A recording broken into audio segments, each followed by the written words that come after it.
Hello friends. Did you know that nearly 80% of those who watch my videos aren't subscribed? If you enjoy the content, I'd truly appreciate it if you hit that subscribe button. It helps a lot. Also, don't forget to leave a like and share your thoughts in the comments. Your interaction not only supports the channel's growth, but also helps these stories reach more people. Thank you all for being here. By the way, where are you watching from? Let me know in the comments.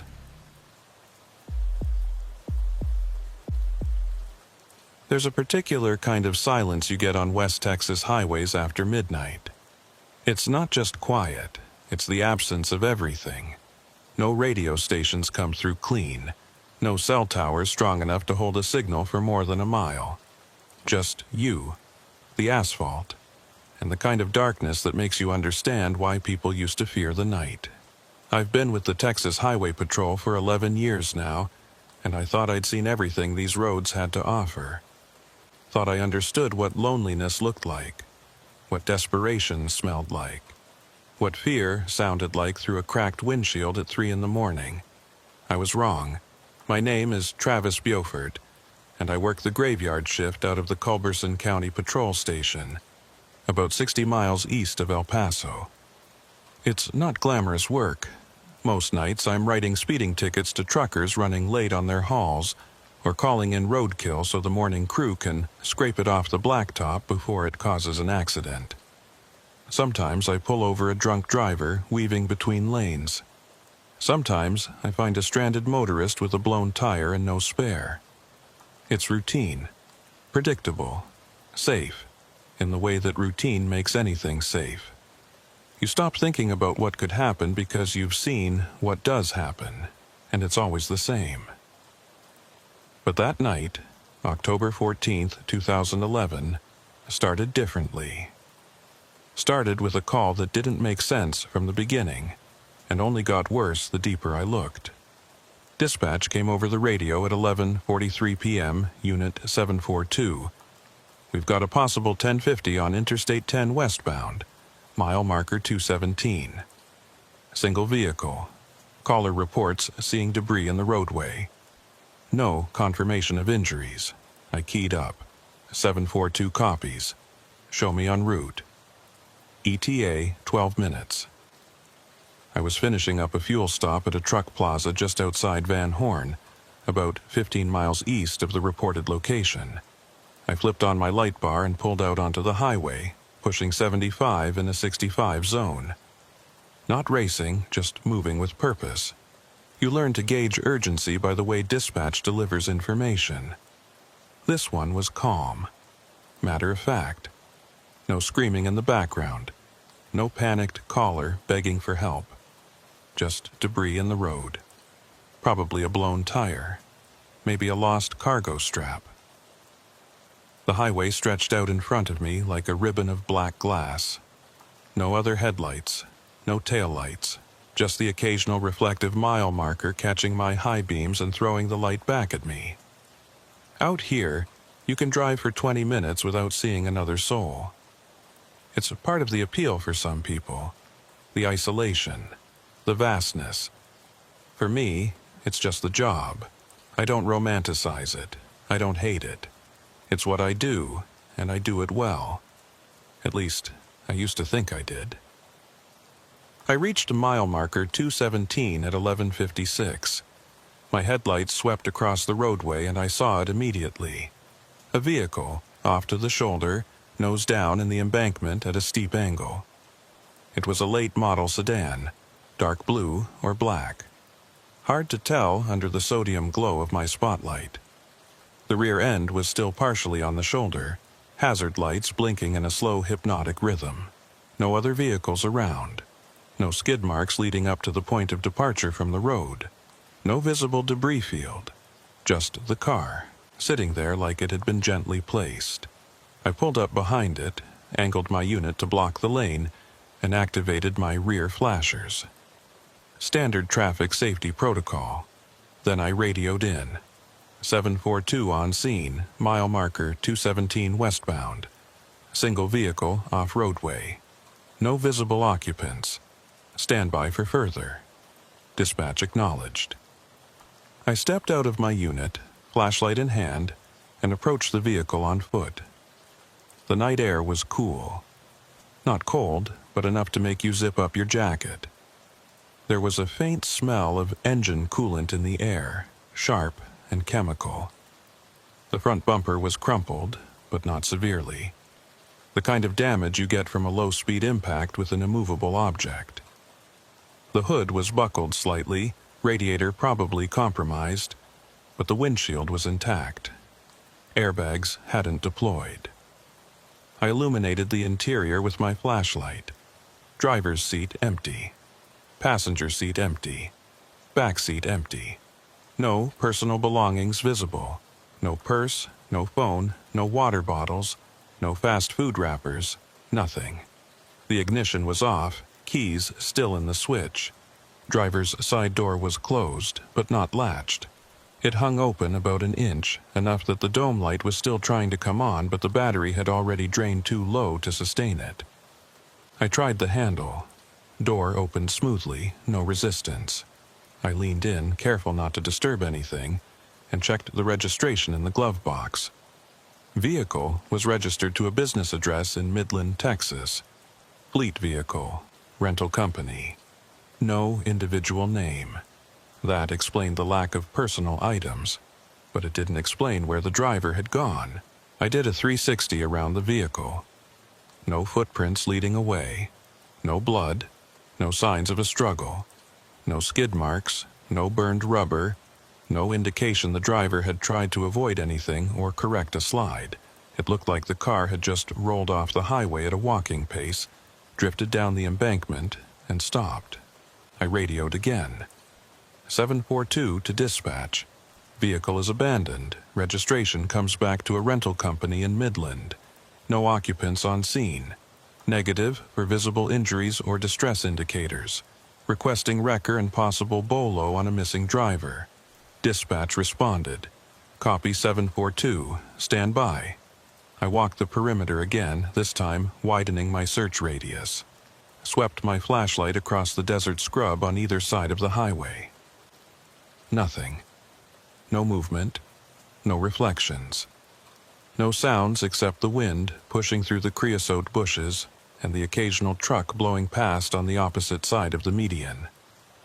I was about to return to my unit when I noticed something near the front driver's side tire.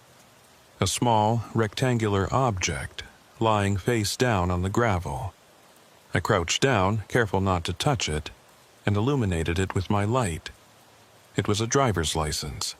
Texas issued, laminated. I could see the edge of a photo, but I didn't pick it up. Not yet. Not until I documented the scene. I pulled my department-issued camera from my duty belt and photographed the license in place. 3 angles. Wide, medium, close up. Then I pulled a pair of nitrile gloves from my pocket, snapped them on, and carefully lifted the license by the edges. Turned it over. The photo showed a man in his mid-30s, Caucasian, brown hair, clean-shaven, neutral expression. Name on the license was Michael Tennyson. Address in Amarillo. Expiration date still valid. No restrictions. I held the license up to my flashlight and examined it closely.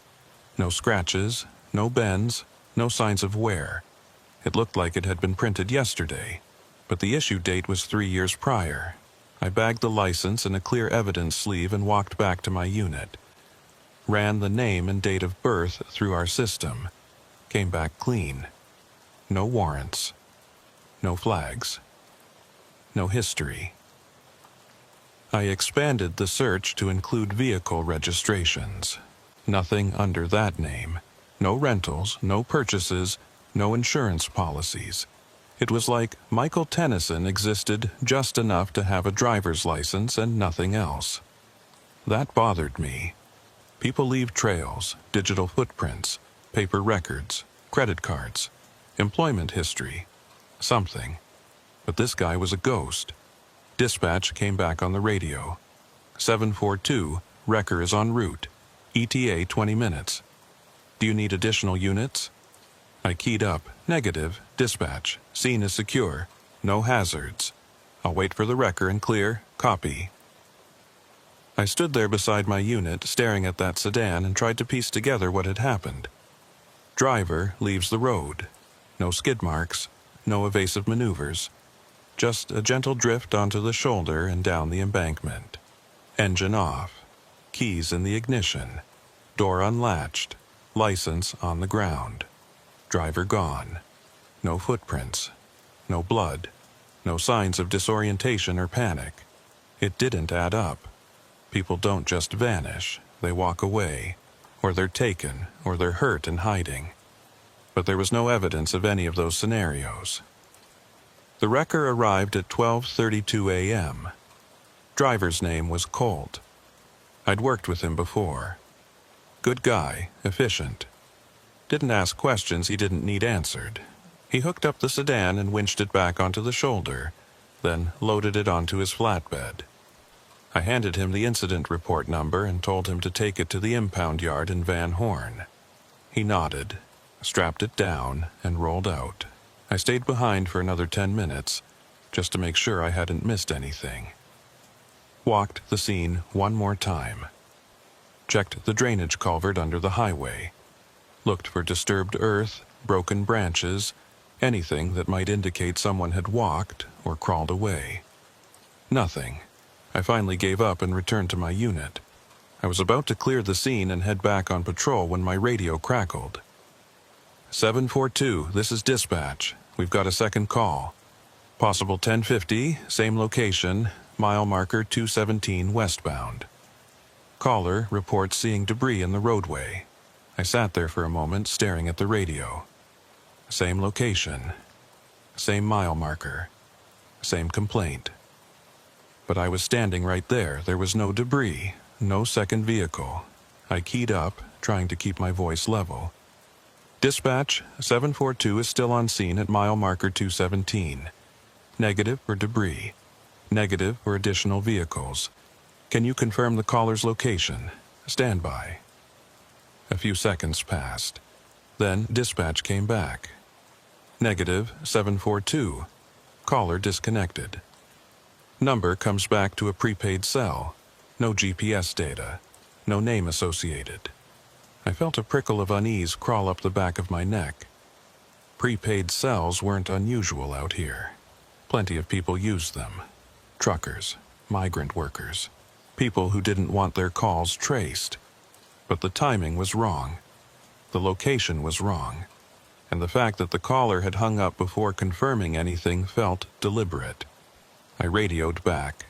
Copy, dispatch. I'm going to sit on this location for another 15. If we get a third call, let me know immediately. I killed my light bar and backed my unit into a shallow turnout about 50 yards east of mile marker 217. Positioned myself where I could see the road in both directions, but where I wouldn't be immediately visible to passing traffic. Then I waited. Minutes crawled by. A semi blew past, headed west, engine roaring. Then another, headed east. Then nothing. The silence settled back in, heavier this time.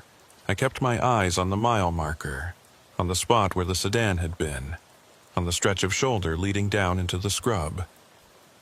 At 1:17 a.m., I saw headlights approaching from the east. Single vehicle. Moving fast. I didn't turn on my lights, just watched. The vehicle passed my position, a white pickup truck, lifted suspension, aftermarket exhaust. It kept going, didn't slow down, didn't brake, just blew past mile marker 217 like it wasn't there. I let out a breath I didn't know I'd been holding. Then, about 200 yards past the marker, the truck's brake lights flared. Hard stop. The truck skidded slightly, tires biting into the asphalt, and came to a stop on the shoulder. I reached for my light bar switch, ready to activate it and roll up on the truck when the driver's door opened. A figure stepped out. Male, average height, wearing a dark jacket and jeans. He stood there for a moment, just looking down at the shoulder, then crouched down. I couldn't see what he was doing, but his posture suggested he was picking something up. Then he stood, turned, and looked directly at my position. I was parked in shadow, no lights, no movement. There was no way he should have been able to see me. But he stared right at me for a solid 5 seconds. Then he got back in his truck, slammed the door, and took off. Westbound, fast. I started my engine and flipped on my light bar. Pulled out onto the highway and accelerated hard, closing the distance. Ran the plate through my in-car system as I drove. Came back registered to a commercial address in Odessa. Repair shop, legitimate business. But the way that guy had stared at me, the way he'd crouched down on the shoulder exactly where the sedan had been, it didn't sit right. I radioed in 742 in pursuit of a white Chevrolet pickup, westbound on I-10. Plate comes back to a business in Odessa. Subject displayed suspicious behavior at the previous scene. Requesting backup if available. Dispatch acknowledged. No backup was available. Nearest unit was 40 minutes out. I was on my own. I pushed my cruiser up to 90, lights flashing, siren off. Didn't want to spook him. Just wanted to close the gap and initiate a traffic stop. But the truck didn't slow. Didn't pull over. Just kept moving, maintaining speed. I activated my siren. Gave 3 short bursts, universal signal to pull over. Still nothing. Now I was committed. This was a pursuit. I radioed again. 742. Subject is refusing to yield. Continuing pursuit westbound. Speed 90. No erratic driving, no visible weapons. Subject is not attempting to evade, just not stopping. The truck maintained 90 miles per hour for another 3 miles. Then, without warning, it decelerated smoothly and pulled onto the shoulder. No sudden moves, no attempt to flee on foot. Just a calm, controlled stop. I positioned my unit behind it, offset to the driver's side, angled for cover. Activated my spotlight and illuminated the rear window. Couldn't see the driver. Windows were tinted dark. I stepped out, hand resting on my sidearm, and approached the driver's side. Standard felony stop protocol. Driver, turn off the engine and place the keys on the roof of the vehicle. Show me your hands. The engine shut off. Keys appeared on the roof. Then 2 hands, palms open, extended through the open window. Slow, deliberate, cooperative. I moved closer. Driver, step out of the vehicle slowly. Keep your hands where I can see them. The door opened. The man from before stepped out. Caucasian, mid-30s, brown hair, clean-shaven. He looked at me with an expression I couldn't quite read. Not hostile, not afraid, just knowing. Like he'd been expecting me.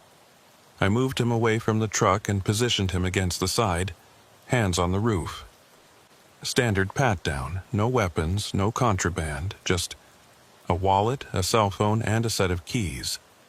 I pulled his driver's license. The name on the license was Michael Tennyson. I stood there on the shoulder of Interstate 10, holding 2 driver's licenses with the same name, same photo, same date of birth, and I felt something shift in my understanding of what was happening. This wasn't a simple abandoned vehicle call anymore. This wasn't a confused driver who'd wandered off after a minor accident. This was something else entirely, and every instinct I'd developed over 11 years of patrol work was telling me to call it in, to get backup, to let someone else figure out what the hell was going on. But the nearest unit was 40 minutes away, and the man standing in front of me with his hands on the roof of his truck was calm, cooperative, and apparently impossible. I kept my hand near my sidearm and took a step back, maintaining distance. "Sir, I need you to explain something to me. I just found this license at an accident scene 3 miles back. Same name, same photo, same information. And now you're here. How is that possible?" He turned his head slightly, just enough to look at me over his shoulder. His expression hadn't changed. Still, that same knowing look, like he was waiting for me to catch up to something he already understood. "Officer Beaufort," he said quietly, "you need to stop looking for that car. You need to file your report, clear the scene, and forget you ever saw it." The use of my name without me providing it sent a jolt through my system. I hadn't identified myself. My nameplate was visible on my uniform, but he hadn't looked at it. He'd known who I was before I'd even approached his vehicle. I pulled my radio, 742 to dispatch. "I need a supervisor and backup to my location immediately. Subject has knowledge of ongoing investigation and is refusing to cooperate with identification verification. My location is westbound I-10, mile marker 220. I kept my eyes on him the entire time. He didn't move, didn't tense, just stood there with his hands on the truck like he had all the time in the world." Dispatch came back. "Copy 742. Sergeant Rayburn is en route from Van Horn. ETA 30 minutes. Do you need immediate assistance?" I keyed up again. "Negative. Scene is secure. Subject is compliant. I'll maintain position until supervisor arrives. 30 minutes. That was a long time to stand on the side of a highway with someone who shouldn't exist, but I'd done longer. I instructed the man to sit on the ground, hands visible, legs crossed. He complied without argument. I returned to my unit and retrieved a second pair of restraints from my equipment bag.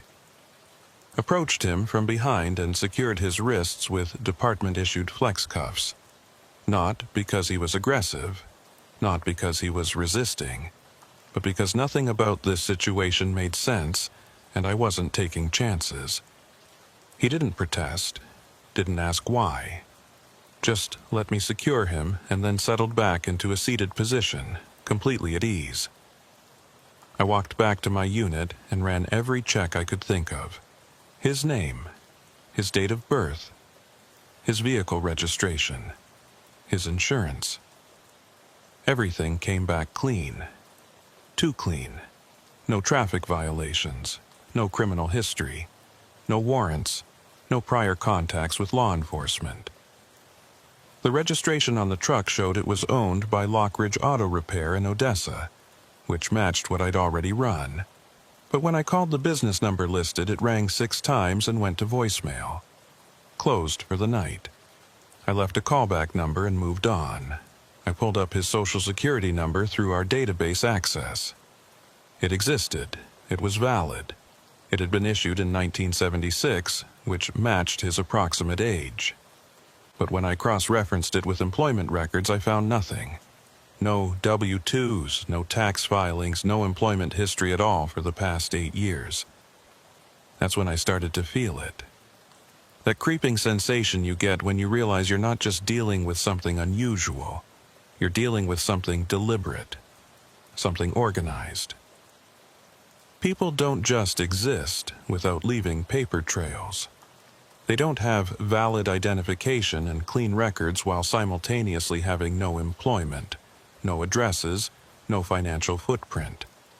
Unless someone is actively maintaining that clean profile, unless someone is making sure they stay invisible. I looked at the man sitting on the shoulder, hands bound behind his back, and he looked back at me with that same calm expression.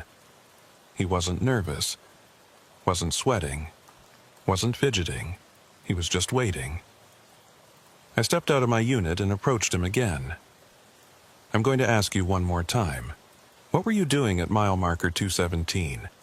Why did you stop exactly where that sedan went off the road? And how do you know my name?" He tilted his head slightly, considering the questions.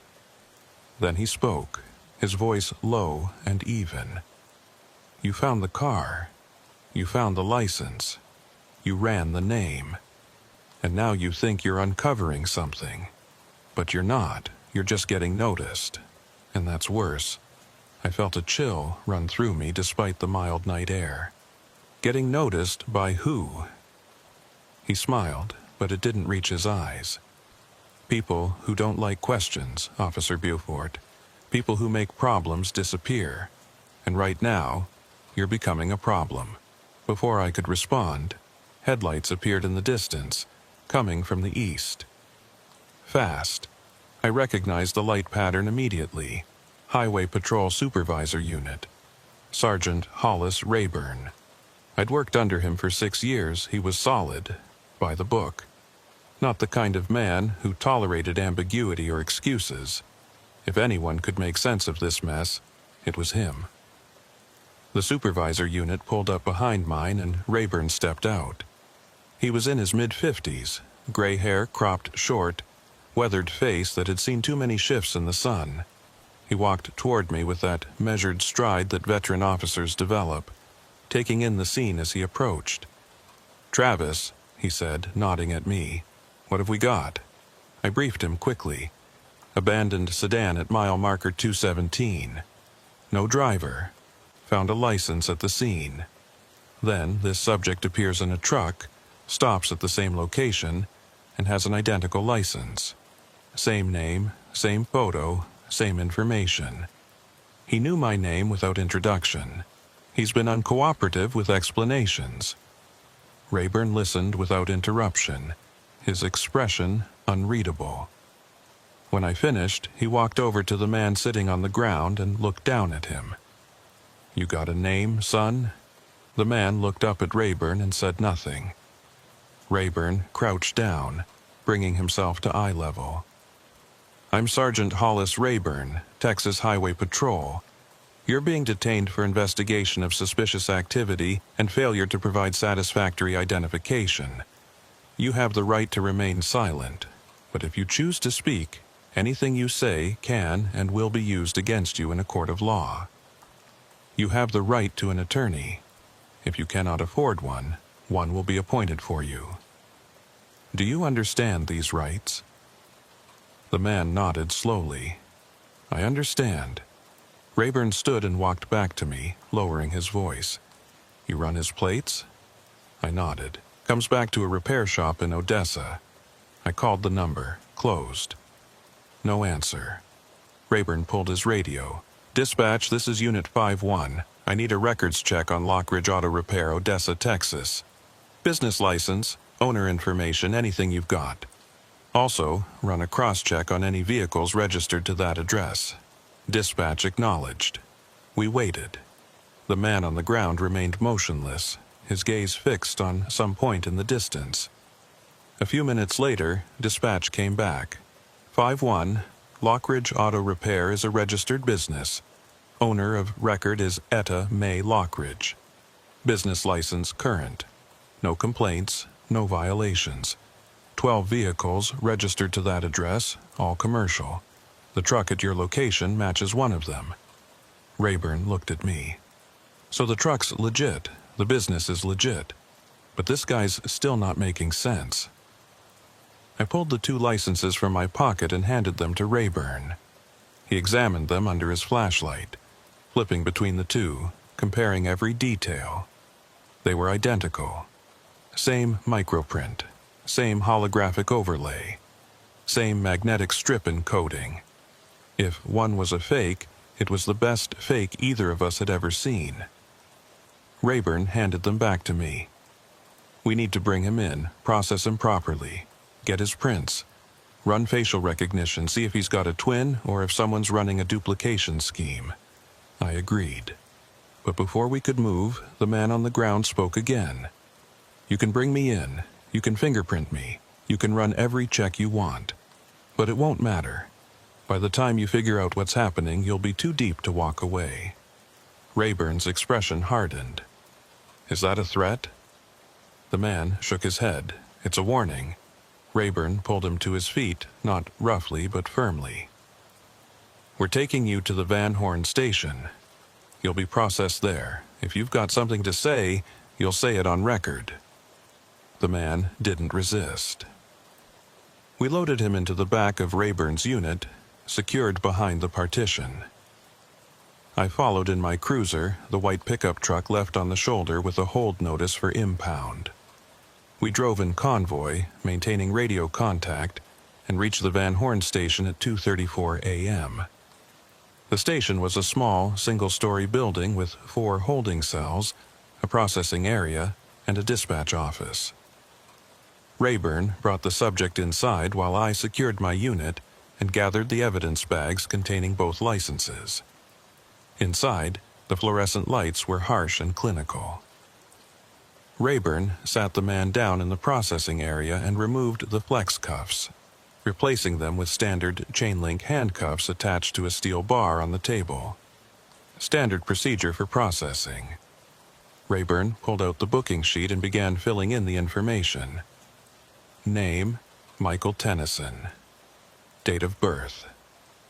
Address listed on the license was in Amarillo, but when Rayburn called it in for verification, dispatch reported no such address existed. The street name was real. The block number was not. Rayburn set down his pen and looked at the man across the table. You want to start telling the truth now? Or are we going to do this the hard way? The man leaned back in his chair, as much as the restraints would allow. The truth is, Sergeant, you're not going to find what you're looking for, because I don't exist in the way you think I do. Rayburn's jaw tightened. Everyone exists somewhere. You've got a body, you've got fingerprints, you've got a face. That means you've got a record somewhere. The man smiled faintly. You'd think so, but you'd be wrong. Rayburn stood and gestured for me to follow him into the hallway.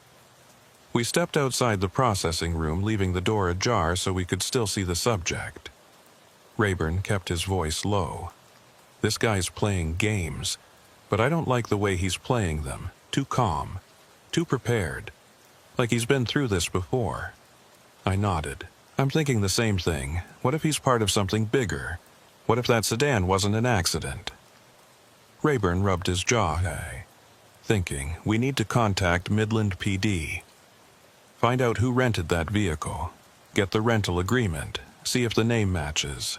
If it does, we've got identity fraud. If it doesn't, we've got something worse. He pulled his radio and contacted dispatch, requesting a direct line to Midland Police Department's night shift supervisor. While we waited for the callback, I walked back into the processing room and sat down across from the man. I kept my tone neutral.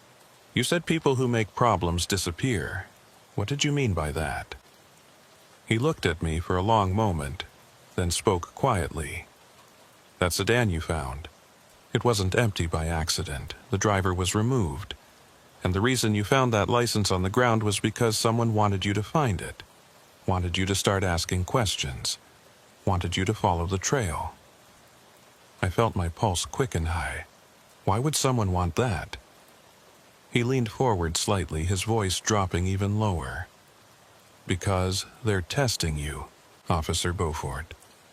Testing to see if you're the kind of cop who lets things go, or the kind who digs deeper. And based on what you've done tonight, I'd say you're the latter, which means you're in danger. Before I could respond, the phone in the dispatch office rang. Rayburn answered it, spoke for a few minutes, then hung up. He walked back into the processing room, his expression grim. Midland PD just sent over the rental records. Vehicle was rented 3 days ago under the name Michael Tennyson. Credit card used for the deposit came back to a shell account. Routing number traces to a bank in the Cayman Islands. No physical address, no contact information. The whole thing's a ghost transaction. I looked at the man across the table. Who are you really? He met my gaze. I'm someone who was in the wrong place at the wrong time. Just like you. Rayburn pulled out his phone and took a photo of the man's face. Sent it to our database for facial recognition. We waited. 5 minutes. 10. Then the system came back with a hit. But it wasn't what we expected. The face matched a man named David Mercer, reported missing from Lubbock, Texas, 6 months ago. Last seen leaving a truck stop on Highway 84. No activity on his credit cards. No phone records. No sightings. Just gone. Rayburn showed me the screen. The photo was a match. Same face, same features. But the name was different. Rayburn looked at the man. So, which is it? Michael Tennyson or David Mercer? The man's expression didn't change. Does it matter? Rayburn's voice was cold now. Yeah, it matters. Because if you're David Mercer, you're a missing person. And that means someone's looking for you. And if you're not, then you're impersonating a missing person, which means you know what happened to him. Either way, you're going to start talking. The man sighed, as if resigning himself to something. You want to know what happened to David Mercer? Fine, he got curious, just like you. He saw something he wasn't supposed to see on one of these highways. Pulled over to check it out. And they took him. Repurposed him. Gave him a new name, a new identity. Put him to work. I felt a wave of nausea. Took him. Who took him? The man looked at both of us, and for the first time, I saw something other than calm in his eyes. I saw fear. The people who run this corridor, Officer Beaufort.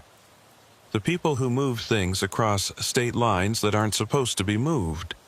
Drugs, weapons, people. They've got cops on payroll, mechanics, dispatchers, anyone who can keep their operations running smooth. And when someone gets in the way, they don't just kill them. That's too messy, too much attention. They repurpose them, make them useful. Rayburn's face had gone pale. You're saying there's a trafficking ring running through West Texas, and they've got law enforcement on their payroll? The man nodded slowly. And you just stepped into the middle of it. That sedan you found. It was a test vehicle. They leave them in specific locations to see how long it takes for patrol to respond. To see who responds. To see if the responding officer files a proper report, or if they let it slide. You didn't let it slide, Officer Beaufort. You documented everything. You followed procedure. And now they know you're not one of theirs. Rayburn and I exchanged a look. If this was true, if even half of what he was saying was true, then we weren't just dealing with a suspicious person. We were dealing with organized crime on a scale that neither of us had ever encountered in this county. Rayburn pulled his radio. "Dispatch, this is Unit 5-1. I need to speak with the county sheriff immediately. Priority 1, patch me through." But before dispatch could respond, the lights in the station went out. All of them. Emergency lighting kicked in a second later, bathing everything in dim red. Rayburn's hand went to his sidearm. "Travis, check the perimeter. I'm staying with the subject." I drew my weapon and moved toward the front entrance, every sense heightened. The station had backup generators. The lights shouldn't have gone out. Not completely. I reached the front door and looked out through the reinforced glass. 3 vehicles were parked in the lot that hadn't been there before. Dark SUVs. No markings. No lights. And standing in front of them were 6 men in tactical gear, faces covered, weapons drawn. They weren't moving. Just standing there. Watching. I keyed my radio. "Sarge, we've got a problem." The red emergency lighting cast everything in a crimson haze that made it hard to distinguish shapes from shadows. I stood at the front entrance of the Van Horn station, weapon drawn, watching 6 armed men in tactical gear standing motionless in the parking lot. They weren't advancing, weren't calling out demands, just standing there in formation like they were waiting for something. Or someone. My radio crackled. Rayburn's voice came through tense and controlled. "Travis, talk to me. What's the situation?" I kept my eyes on the men outside. 6 subjects in tactical gear. Armed. No identification. No markings on the vehicles. They're not moving. Just watching the building. There was a pause. Then Rayburn responded. "Lock down the front entrance. I'm securing the rear. Do not engage unless they breach."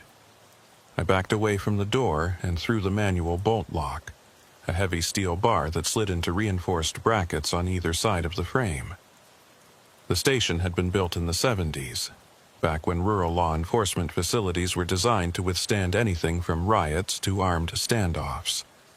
The doors were solid core steel. The windows were reinforced with wire mesh embedded in the glass. It wasn't impenetrable, but it would slow them down. I moved through the front office, checking each window, confirming they were secured. My heart was hammering against my ribs, but my hands were steady. Training takes over in moments like this. You stop thinking about fear and start thinking about procedure. Assess the threat. Secure the position. Establish communication. Request backup. I returned to the processing room where Rayburn stood beside the table, his sidearm drawn and pointed at the floor. The man we'd brought in, the one who claimed to be David Mercer, sat cuffed to the steel bar, his expression unchanged. He looked at me as I entered. "They're here for me," he said quietly. "Not for you. Not yet. But if you don't let me go, they'll come in. And when they do, they won't leave witnesses." Rayburn's voice was steel. "We're not negotiating with armed intruders. We're law enforcement officers in a secure facility. If they want you, they'll have to go through proper channels." The man shook his head slowly. "There are no proper channels for them, Sergeant. They are the channels. They decide what gets reported and what disappears. And right now, you're making a choice. You can let me walk out that door and they'll leave. Or you can keep me and they'll come in and you won't survive it." I looked at Rayburn. His jaw was set, but I could see the calculation happening behind his eyes. He'd been a cop long enough to know when someone was bluffing and when they were telling the truth. And right now, every instinct was telling us that this man wasn't bluffing. Rayburn pulled his radio. "Dispatch, this is Unit 5-1. We have an active situation at the Van Horn station. Multiple armed subjects in the parking lot. Request immediate backup from all available units and contact County Sheriff. This is a Priority 1 emergency." The radio crackled with static. Then nothing. Rayburn tried again. "Dispatch, do you copy?" Still nothing, just dead air. I pulled my own radio and switched to the emergency frequency. "Any unit, this is 742. We have armed intruders at the Van Horn station. Request immediate assistance. Repeat, armed intruders on site. Officer needs help." The emergency channel was supposed to be monitored by every law enforcement agency in the county. State police, county sheriff, border patrol, even local PD. But all I got back was silence. Rayburn looked at me, and I saw something I'd never seen in his face before. Uncertainty. "They've cut the communications," he said quietly. "Landlines, radio, probably cell service too. We're isolated." The man at the table spoke again. "That's what they do. They create dead zones, 30 minutes. That's how long they can keep you cut off before someone notices. And in 30 minutes they can make a lot of things disappear." I moved to the window and carefully looked out through the wire mesh. The 6 men hadn't moved. But now I could see more detail in the emergency lighting bleeding out from the station. Their gear was professional. Not surplus or civilian tactical equipment. This was military grade. Plate carriers, ballistic helmets, night vision mounts, short barrel rifles with infrared lasers. These weren't criminals playing dress-up. These were trained operators. And that terrified me more than anything else. Because criminals you can predict. Criminals make mistakes. But operators follow protocols. They execute missions. And right now, we were the mission. Rayburn moved beside me and looked out. His voice was barely above a whisper. "I've been on the force for 26 years. I've never seen anything like this." I nodded. "Neither have I. But that doesn't change what we have to do. We hold this position. We protect the subject in custody. We follow procedure." Rayburn looked at me for a long moment. Then he nodded. "You're right. We're cops. We don't surrender to armed thugs, no matter who they work for." He turned back to the man at the table. "You said they're here for you. What do they want?" The man met his gaze. "They want to make sure I don't talk. They want to make sure you don't learn what I know. And they want to send a message to anyone else who might think about breaking away. I turned from the window. Breaking away from what? The man leaned forward as much as the cuffs would allow. From the network, the system, whatever you want to call it. It's been running through West Texas for years, using the highways, the truck stops, the rental car agencies, the repair shops, moving product and people across state lines. And law enforcement has been looking the other way because the right people are getting paid. But 6 months ago, I decided I was done. I tried to disappear, changed my name, changed my route, thought I could just fade out. But you don't fade out from something like this. They find you, they bring you back, or they make sure you can't talk. Rayburn pulled a chair over and sat down across from him, holstering his weapon but keeping his hand near it. Names. I need names. Who's running this operation? The man shook his head. You think I'm going to give you names while they're standing outside with rifles? Even if I wanted to, I wouldn't make it to sunrise. Rayburn's voice hardened. You're already not going to make it to sunrise if we don't figure a way out of this. So start talking. Give me something I can use. Something that'll help me understand what we're up against. The man was quiet for a moment, considering. Then he spoke. All right. There's a truck stop about 40 miles east of here, place called the Desert Rose. That's where they coordinate, where the drivers check in, where the payments get made. If you want to see how deep this goes, that's where you start. But you go there asking questions, you better be ready for the answers. I committed the name to memory. Desert Rose Truck Stop, 40 miles east. I'd driven past it 100 times on patrol. Never stopped there. Never had a reason to. It was just another 24-hour fuel station with a diner and a few parking spots for overnight truckers. But if what this man was saying was true, it was a hub for something much darker. I looked at Rayburn. We need to get this information out. Even if we can't call for backup, we can document everything. Body cameras, written reports, something that'll survive if we don't. Rayburn nodded. He stood and moved to the dispatch desk, pulling out an incident report form and a pen. Started writing. Date, time, location, officers present, subject in custody, description of armed intruders. Everything by the book. I moved back to the window. The men outside still hadn't moved, but now I noticed something else. One of them was speaking into a radio. I couldn't hear what he was saying, but his body language suggested he was receiving instructions. A moment later, he lowered the radio and made a hand signal to the others. 3 of them broke formation and moved toward the building. Not rushing, not tactical entry mode, just walking. Confident, like they knew the doors would open for them. I keyed my radio, even though I knew it wouldn't reach anyone.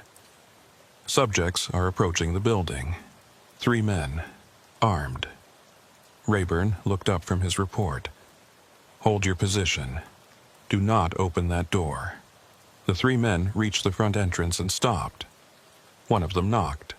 Not pounding, not aggressive. Just 3 measured knocks like a visitor arriving for an appointment. Then a voice called out. Muffled through the steel door, but clear enough to understand. Officer Beaufort, Sergeant Rayburn. We don't want any trouble. We just need you to release the individual you're holding. Do that and we'll leave. No one gets hurt. No one asks questions. Everyone goes home. Rayburn and I exchanged a look. The voice was calm. Professional. Almost reasonable. But the words were a threat wrapped in a polite request. Rayburn called back. This is a law enforcement facility. The individual in our custody is being held on suspicion of multiple felonies, including identity fraud and obstruction of justice. If you want him released, contact the county district attorney and file the proper paperwork. There was a pause. Then the voice came again. You're making this harder than it needs to be. We know you've been on the radio trying to call for backup. We know you're isolated. We know you're outnumbered. This doesn't have to end badly. Just open the door. Let him walk out, and we're gone. I moved closer to Rayburn and kept my voice low. They're trying to negotiate. That means they don't want a breach. Either they're worried about casualties or they're worried about evidence. Either way, we've got leverage. Rayburn nodded.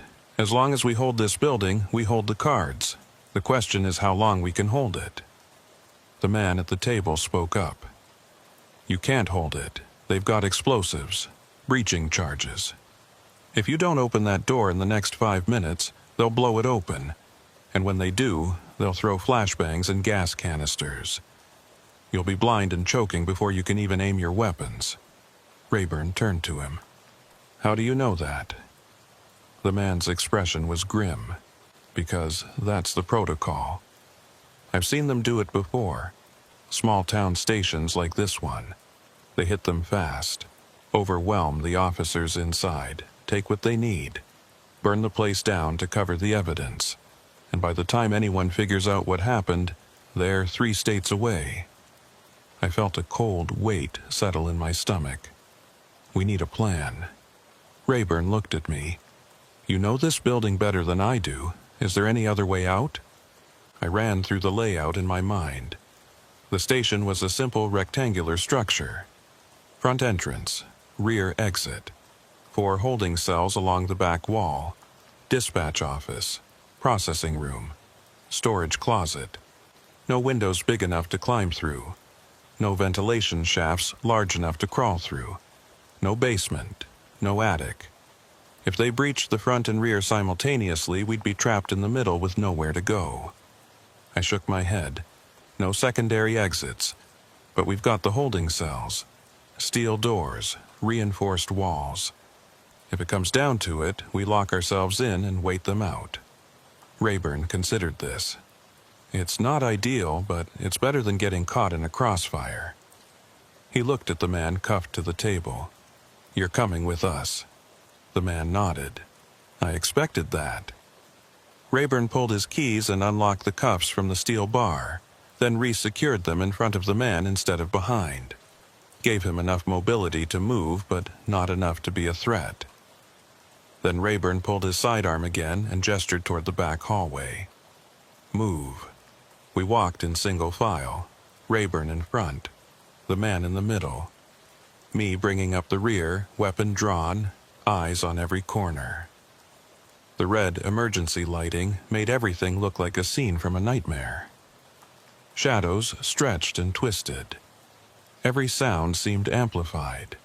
The hum of the backup generator, the creak of old floorboards, the faint whisper of wind through the ventilation system. We reached the holding cells. 4 identical units, each with a steel door, a small observation window, and a concrete bench inside. Rayburn opened the second cell and motioned for the man to enter. He did so without resistance. Rayburn closed the door and locked it, then turned to me. You take cell 3, I'll take cell 4. We keep the doors unlocked from the inside. If they breach, we lock ourselves in. If they try to burn us out, we use the fire extinguishers in the hallway. And if they get through the cell doors, we fight. I nodded, understood. I moved into cell 3 and positioned myself where I could see the hallway through the observation window. Rayburn did the same in cell 4. And then we waited. The minutes stretched out. I counted my breaths, checked my ammunition. 17 rounds in my Glock. 2 spare magazines on my belt. 51 rounds total. More than I'd ever fired in the line of duty, but maybe not enough for what was coming. I thought about my training, active shooter protocols, barricaded suspect procedures, tactical entry responses, but none of it covered this. None of it prepared you for the moment when you realized the people outside weren't criminals. They were something else. Something with resources and planning and the kind of institutional support that made them untouchable. Then I heard it. A metallic scraping sound from the front of the building, followed by a dull thud. Then silence. I keyed my radio knowing Rayburn could hear me even if no one else could. They're setting charges. Rayburn's voice came back. Copy. Hold position. I pressed myself against the wall of the cell, angling my body so I wouldn't be in the direct path of the blast wave. covered my ears, opened my mouth slightly to equalize pressure, and waited. The explosion, when it came, was louder than I expected. A sharp crack followed by a deep boom that rattled the entire building. The lights flickered. Dust fell from the ceiling. My ears rang despite the precautions, and then I heard shouting, multiple voices, boots on concrete, the sound of men moving with purpose. They were inside. I raised my weapon and sighted down the hallway. Saw movement, shadows flickering in the emergency lighting. Two figures appeared at the end of the corridor, tactical gear, rifles raised. They moved like professionals, smooth, coordinated, covering each other's angles. I held my fire. Didn't want to give away my position.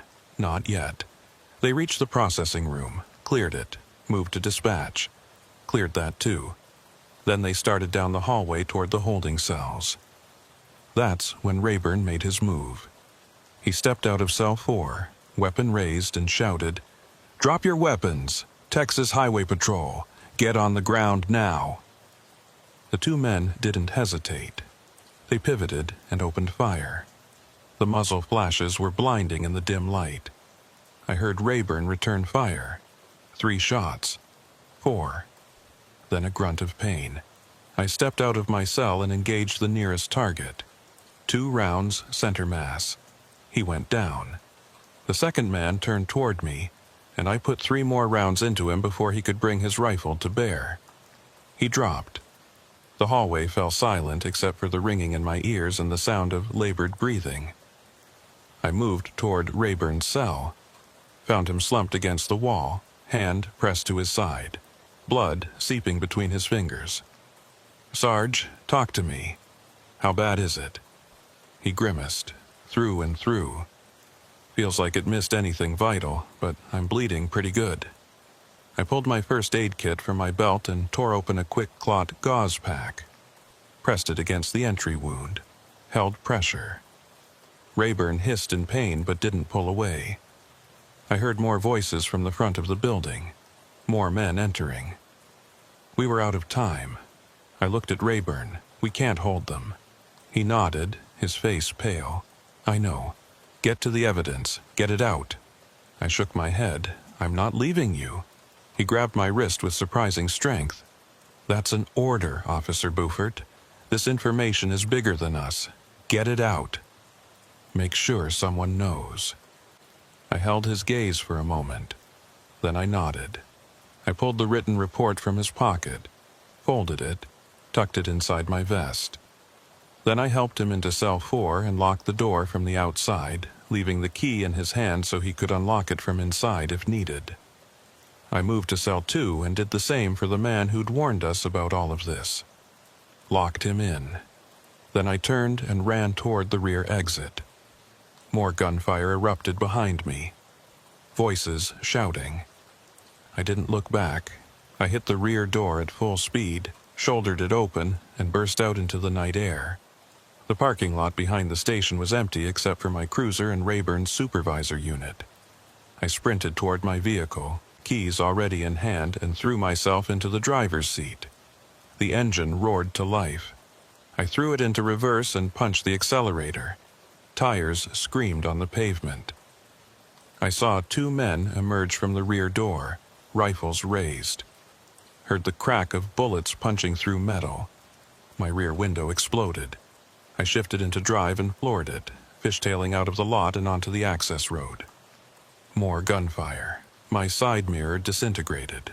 A round punched through the rear panel and exited through the dashboard, missing my leg by inches. I kept driving. Didn't slow down, didn't look back. Just focused on the road ahead and the report pressed against my chest. The report that might be the only thing that survived this night. I drove east on Interstate 10 with no lights, no sirens, just the engine screaming and the wind howling through the shattered rear window. My hands were locked on the steering wheel, knuckles white. Every instinct screaming at me to keep moving, put distance between myself and whatever had just happened at the Van Horn station. The report was pressed against my chest inside my vest, and I could feel it there like a lead weight. Physical evidence, written testimony, names and locations and details that could bring down an entire network if I could just get it to the right people. If I could survive long enough to make that happen. My radio was still dead. No dispatch, no backup channels, no emergency frequency. Just static. I tried my cell phone. No signal. They'd said 30 minutes. That's how long they could keep a dead zone active. I checked my watch. It had been 18 minutes since the lights went out at the station. 12 minutes left before communications came back online. 12 minutes before I could call for help. 12 minutes before anyone even knew something had gone wrong. I had to stay mobile, had to keep moving. The moment I stopped, the moment I became a stationary target, they'd find me. And I had no illusions about what would happen if they did. I passed mile marker 243, 244, 245. The highway was empty. No other vehicles. No trucks. No civilians. Just me and the broken white lines disappearing under my hood. I kept checking my mirrors, expecting to see headlights behind me, expecting to see those dark SUVs bearing down on my position. But there was nothing. Just darkness. And somehow that was worse, because it meant they weren't chasing me. They didn't need to. They knew where I was going, knew the roads I'd take, knew the places I might run to.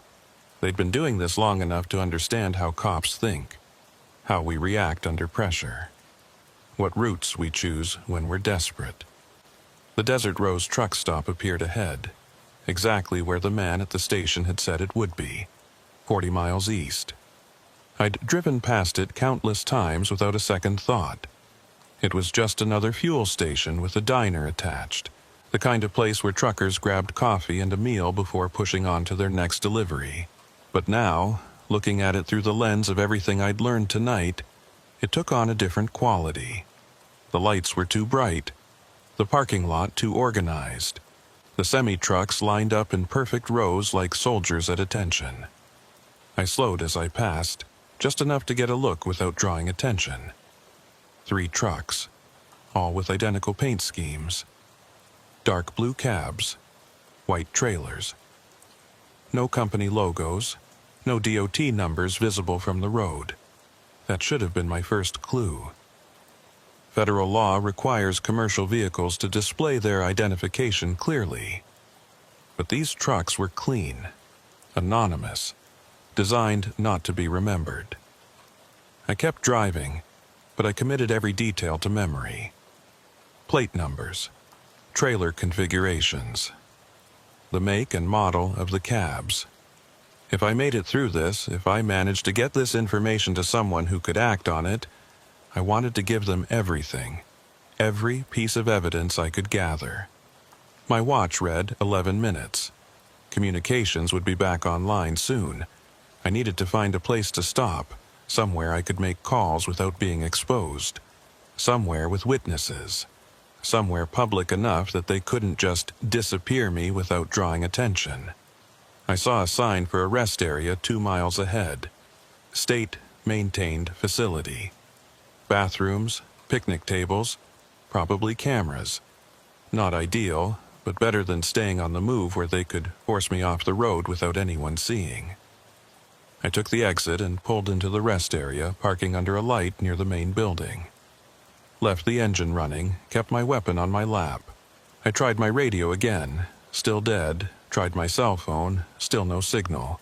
I checked my watch, 9 minutes. The waiting was agony. Every second felt like an hour. Every sound made me reach for my gun. A semi-truck pulled into the rest area and parked 3 spaces away from me. The driver climbed out, stretched, and walked toward the restrooms without looking in my direction. Normal. Routine. But my hand stayed on my weapon anyway. I couldn't trust normal anymore. Couldn't trust routine. Everything was suspect now. 8 minutes. I pulled the report from inside my vest and read through it again. Rayburn's handwriting was precise, methodical. He'd documented everything: the abandoned sedan, the duplicate licenses, the man claiming to be David Mercer, the armed intruders, the communications blackout, the assault on the station, names, times, badge numbers, everything an investigator would need to start building a case. But it was just paper, just words. Without corroboration, without physical evidence, without witnesses who'd survived to testify, it was just a story, a conspiracy theory, something that could be dismissed or discredited or buried in a file cabinet somewhere. 7 minutes. The truck driver emerged from the restroom and walked back to his vehicle, climbed into the cab, started the engine. But he didn't leave, just sat there with the engine idling. I watched him in my side mirror, couldn't see his face. Couldn't tell if he was looking at me or just checking his logbook or talking on his CB radio.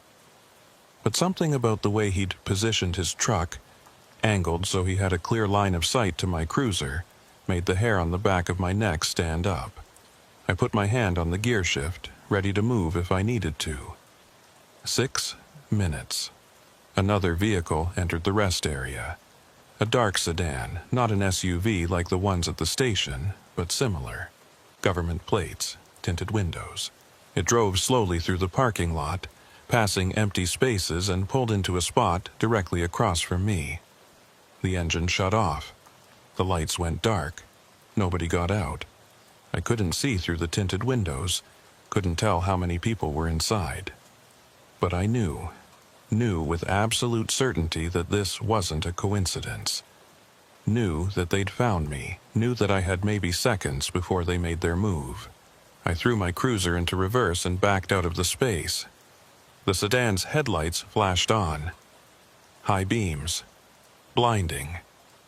I shifted into drive and floored the accelerator. Heard the roar of the truck's diesel engine as it lurched forward, trying to cut me off. I jerked the wheel hard right, cutting across 2 empty spaces, and shot toward the exit ramp. The sedan followed. So did the truck. I hit the on-ramp doing 60 and merged back onto the interstate. Checked my mirrors. Both vehicles were behind me now, closing fast. 5 minutes, I pushed the cruiser harder. 70, 80, 90. The engine was screaming. The steering wheel shook. Wind tore through the broken rear window like a living thing. The sedan matched my speed easily, staying 3 car lengths back. The truck was falling behind but still visible, headlights bouncing in my rearview mirror. I needed to lose them. Needed to create enough distance that I could pull over and make a call the moment communications came back online. But the highway was straight and flat and empty, and there was nowhere to hide. 4 minutes. I saw another exit ahead.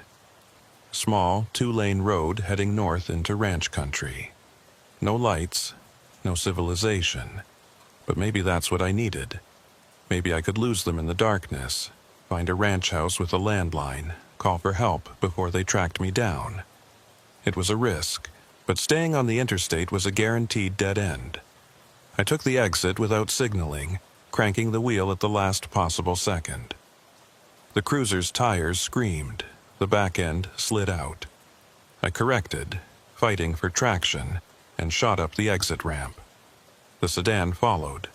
The truck stayed on the interstate. Maybe it was too big to make the turn. Maybe it was going somewhere else. I didn't have time to wonder. 3 minutes, the 2-lane road stretched out ahead, cutting through empty desert scrubland. No houses, no lights, no signs of human presence. Just pavement and darkness and the sedan's headlights growing larger in my mirror. I pushed harder. The cruiser's speedometer hit 100, 110, 120. The steering was getting loose. The front end was starting to float. I was pushing the vehicle beyond its limits, but I had no choice. If I slowed down, they'd catch me. If they caught me, I was dead. And the report would die with me. 2 minutes, the sedan was gaining. Whoever was driving knew what they were doing. Professional. Controlled. Not trying to ram me or run me off the road, just maintaining pressure, keeping me moving, herding me towards something. I realized with a sinking feeling that this wasn't a chase. This was a hunt. They were driving me toward a predetermined location. Somewhere they'd already prepared. Somewhere they could finish this without witnesses. I saw it ahead, a roadblock. 2 vehicles parked nose to nose across the highway. Dark SUVs. The same ones from the station. 1 minute. I had seconds to decide. I could brake and try to turn around, but the sedan would rear-end me before I completed the maneuver. I could try to ram through the roadblock, but that would destroy my cruiser and leave me on foot. Or I could leave the road. Take my chances in the desert. Hope the cruiser's suspension could handle the terrain long enough to create distance. It wasn't a good option, but it was the only option I had. I jerked the wheel right and left the pavement. The cruiser bucked and jumped as it hit the hardpack. Sagebrush scraped against the undercarriage. Rocks pinged off the frame. The steering wheel fought my grip, but I stayed on the accelerator, kept moving. 30 seconds. The sedan followed me into the desert, its headlights bouncing wildly. Behind it, I saw the SUVs from the roadblock turning around, joining the pursuit. I was surrounded. No matter which direction I turned, they were there, closing in, coordinating, communicating through channels I couldn't hear. My radio suddenly crackled to life. Communications were back online. I grabbed it with one hand, still steering with the other. Any unit, this is 742. Officer needs immediate assistance. I'm in pursuit, heading north off Interstate 10, mile marker 268. Multiple hostile vehicles. Shots fired. Officer down at Van Horn Station. Request all available units and medical response. The response came immediately. But it wasn't dispatch. It was a voice I didn't recognize. Calm. Professional. Almost sympathetic. Officer Beaufort, this is Unit 742. Your unit is no longer active. Your badge number has been flagged. Return to the station for debriefing. I felt ice flood through my veins. They'd already gotten into the system. Already marked me as compromised. Already made it so that any call I made, any request for help, would be filtered through their people first. I was completely cut off. I keyed up again, trying a different approach. This is Officer Travis Beaufort, Texas Highway Patrol. I have evidence of organized criminal activity involving law enforcement corruption. I need to speak with Internal Affairs immediately.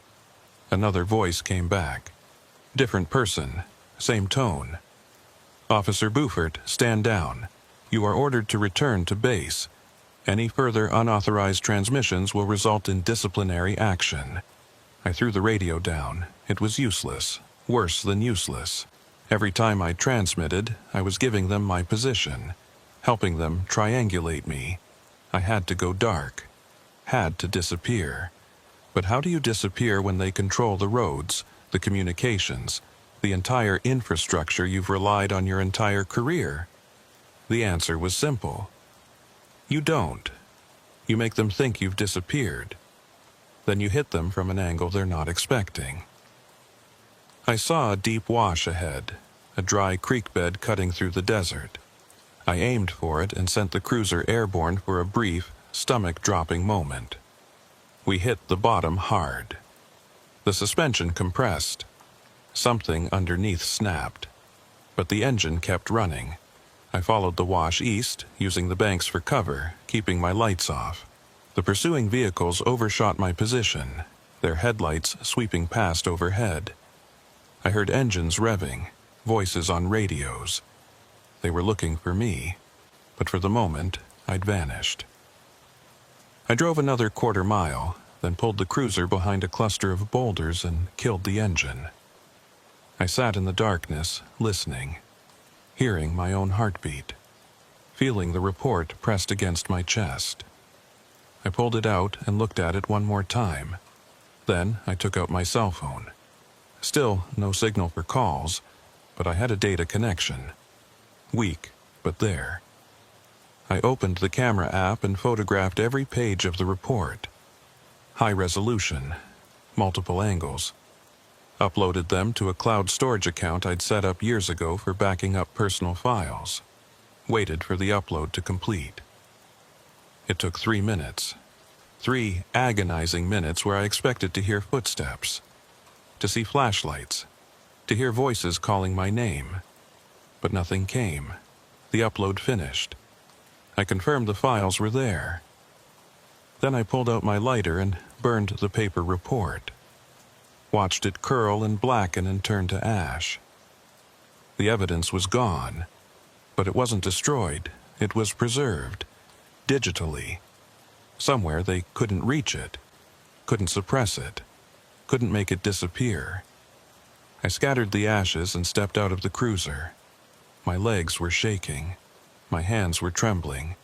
But I was alive, and I had a choice to make. I could keep running, could try to disappear, change my name, leave the state, start over somewhere they'd never find me. Or I could fight, could use what I knew, could find someone I trusted who wasn't part of their network. Someone who could help me expose what was happening out here. I thought about Sergeant Hollis Rayburn, bleeding in that cell at the Van Horn station. Thought about David Mercer, the man who'd tried to break away and gotten repurposed instead. Thought about all the others I didn't know about. The ones who'd disappeared along these highways over the years. The ones who'd been turned into ghosts, or worse. They deserved better. They deserved justice. And I was the only one left who could give it to them. I started walking.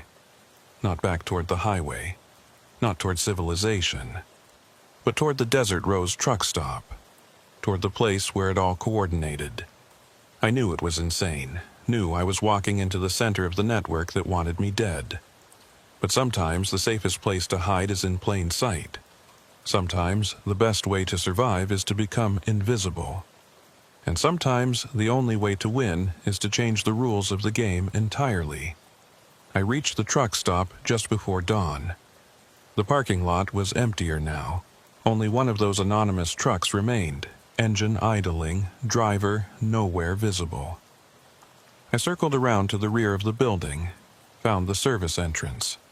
Unlocked, I pushed it open and stepped inside. Found myself in a storage area. Boxes of supplies, cleaning equipment. And in the back corner, a door marked Private, Employees Only. I tried the handle, also unlocked. Beyond it was a staircase leading down. I descended into darkness, one hand on the rail, the other on my weapon. At the bottom was another door. Steel. Reinforced, with a keypad lock. I stood there in the darkness, listening to the faint hum of ventilation systems, and I realized that everything they'd said was true. There was a network. There was infrastructure. There were facilities hidden beneath places no one would think to look. And somewhere down here, there were answers. I pulled out my cell phone and took a photo of the door, the keypad, the reinforced frame. Uploaded it to the same cloud account. Then I turned and walked back up the stairs. I'd seen enough, had documented enough. Now I needed to get out and find someone who could act on this information. Someone outside the network. Someone they hadn't compromised yet. I emerged from the building just as the sun was breaking over the horizon. Walked across the parking lot toward the diner section. Pushed open the front door. Inside, a woman in her 60s stood behind the counter, pouring coffee into ceramic mugs.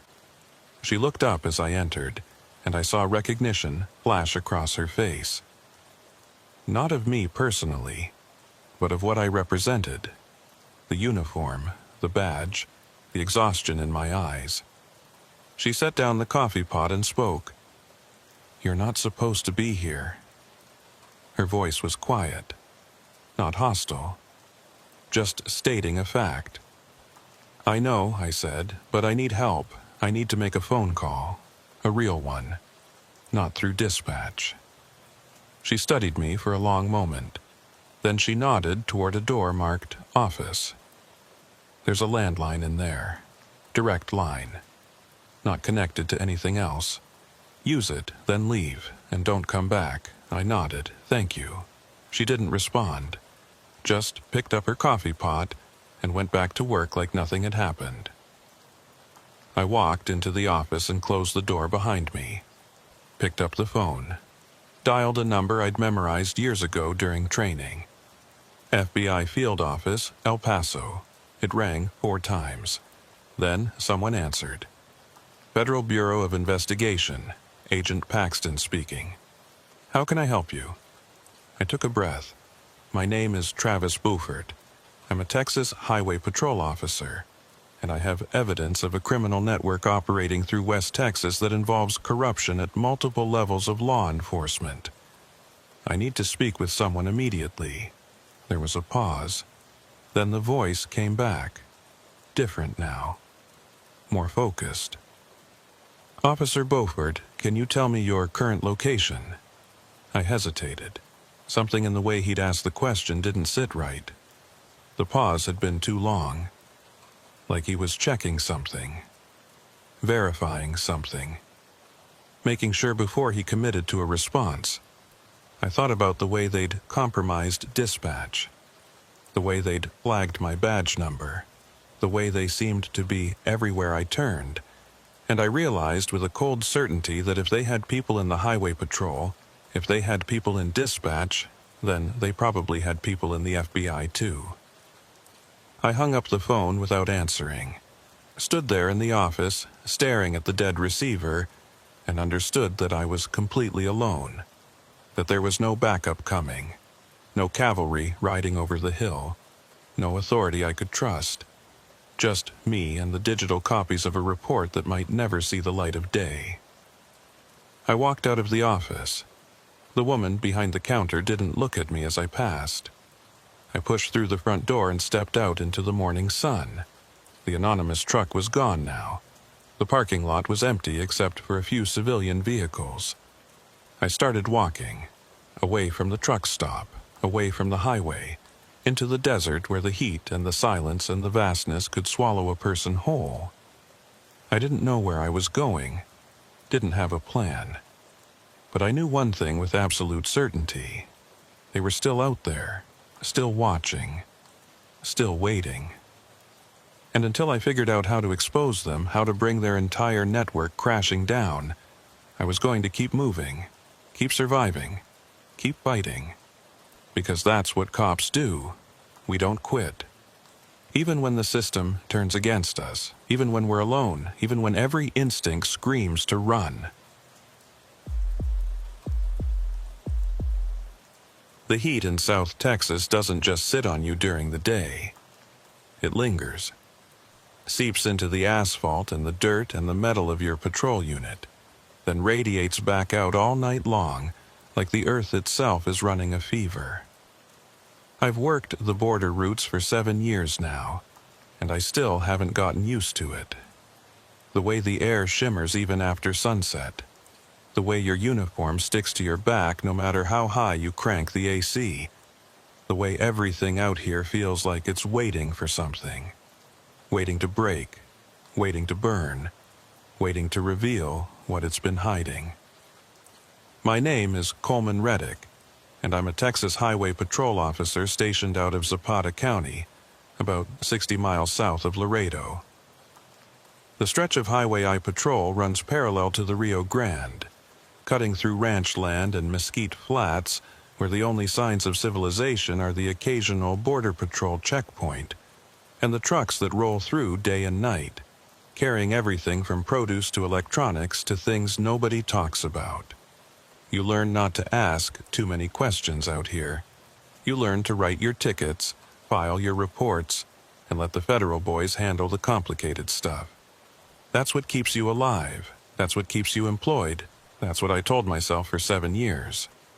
Until the night of September 9th, 2011, when my partner Waylon Greer and I pulled over a semi-truck that should have been left alone. It was just after 10 p.m. We were running southbound patrol on Highway 83 about 12 miles north of the Roma checkpoint. Traffic was light. a few sedans heading home from evening shifts, a pickup truck hauling a horse trailer. Nothing unusual. Then we saw the semi. It was a standard 18-wheeler, white cab, unmarked white trailer, moving about 5 miles under the speed limit in the right lane. That by itself wasn't suspicious. Truckers run conservative speeds all the time, especially when they were hauling valuable cargo. But something about the way it was moving caught my attention. Too careful, too deliberate. Like the driver was trying very hard not to be noticed. I was behind the wheel.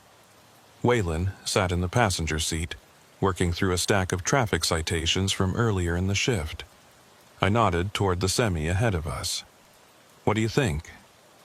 Waylon looked up from his paperwork and studied the truck for a moment. He was older than me by 15 years, close to retirement, with the kind of weathered face that comes from 3 decades of working outdoors in harsh climates. He'd seen everything, done everything, and he had instincts that I'd learned to trust. He frowned slightly. Riding low. Real low. Either he's overweight or he's carrying something dense. I dropped back a few car lengths and paced the truck, watching its suspension. Waylon was right. The trailer was riding lower than it should have been, even accounting for a full load. The tires were compressed more than normal. The rear axles were straining. I activated my radar, clocked the truck at 58 miles per hour. Speed limit was 65. Not a violation, but combined with the heavy load and the overly cautious driving, it was enough to justify a safety inspection. I flipped on my light bar and gave a short siren burst. The truck's brake lights flared immediately. No hesitation. No attempt to run. Just smooth, controlled deceleration and a clean pull onto the shoulder. That should have made me feel better, should have suggested cooperation, but it didn't. It felt rehearsed, like the driver had been expecting this, like he'd practiced this exact scenario. I pulled in behind the truck and positioned my unit at an angle, standard safety protocol. Waylon radioed it in.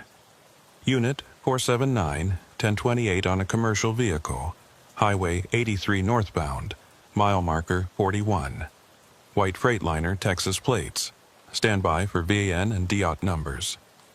Dispatch acknowledged. I grabbed my flashlight and stepped out into the humid night air. Waylon followed, his hand resting casually near his sidearm. Not threatening, just ready. We approached the cab from opposite sides, maintaining sightlines on each other and the driver. I reached the driver's side door and looked up. The window was already down. The driver was a Hispanic male, mid-40s, clean-shaven, wearing a plain white t-shirt. His hands were on the steering wheel at 10 and 2. Textbook compliance. "Evening, officer," he said. His voice was calm. No nervousness, no aggression, just polite acknowledgement. I kept my flashlight pointed low, not in his eyes, but illuminating the cab interior. "Evening. License, registration, and your commercial driver's license, please." He reached slowly for the sun visor and pulled down a plastic folder. Handed it to me without breaking eye contact. Everything was in order. License current. CDL valid with all appropriate endorsements. Registration matched the vehicle. Insurance proof dated and legitimate. I checked the DOT number on the door. Called it in. Dispatch ran it. Came back clean. The truck belonged to a freight company based in Houston. Legitimate business. No violations. No flags. I handed the documents back. "Where are you headed tonight?" "McAllen," he said. "Furniture delivery. Got the manifest right here if you need it." He pulled a clipboard from the passenger seat and offered it through the window. I took it and scanned the paperwork. Showed a load of assembled furniture. Dining tables, chairs, bedroom sets. Point of origin was a warehouse in San Antonio. Destination was a furniture store in McAllen. Everything matched. Everything made sense, but that feeling in my gut wouldn't go away.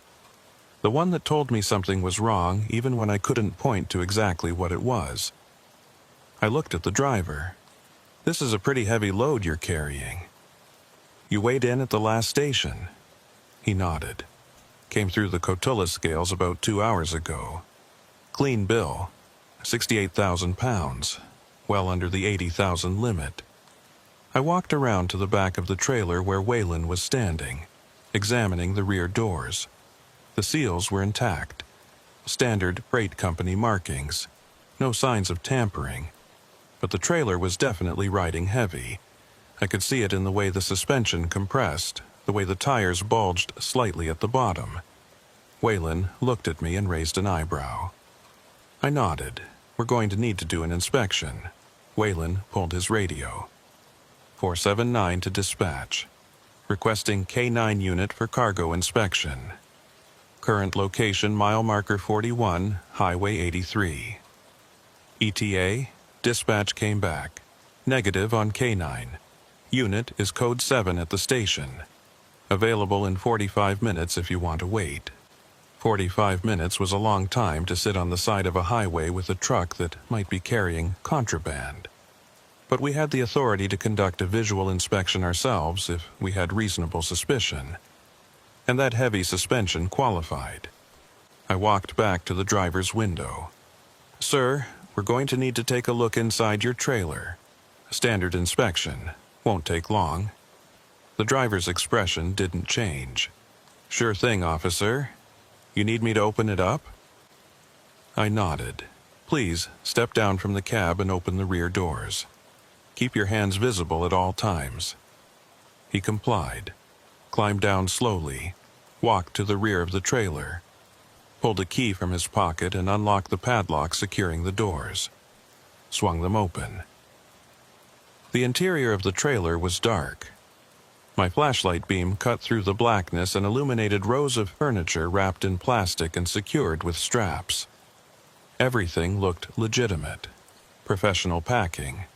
Proper securing. No loose items.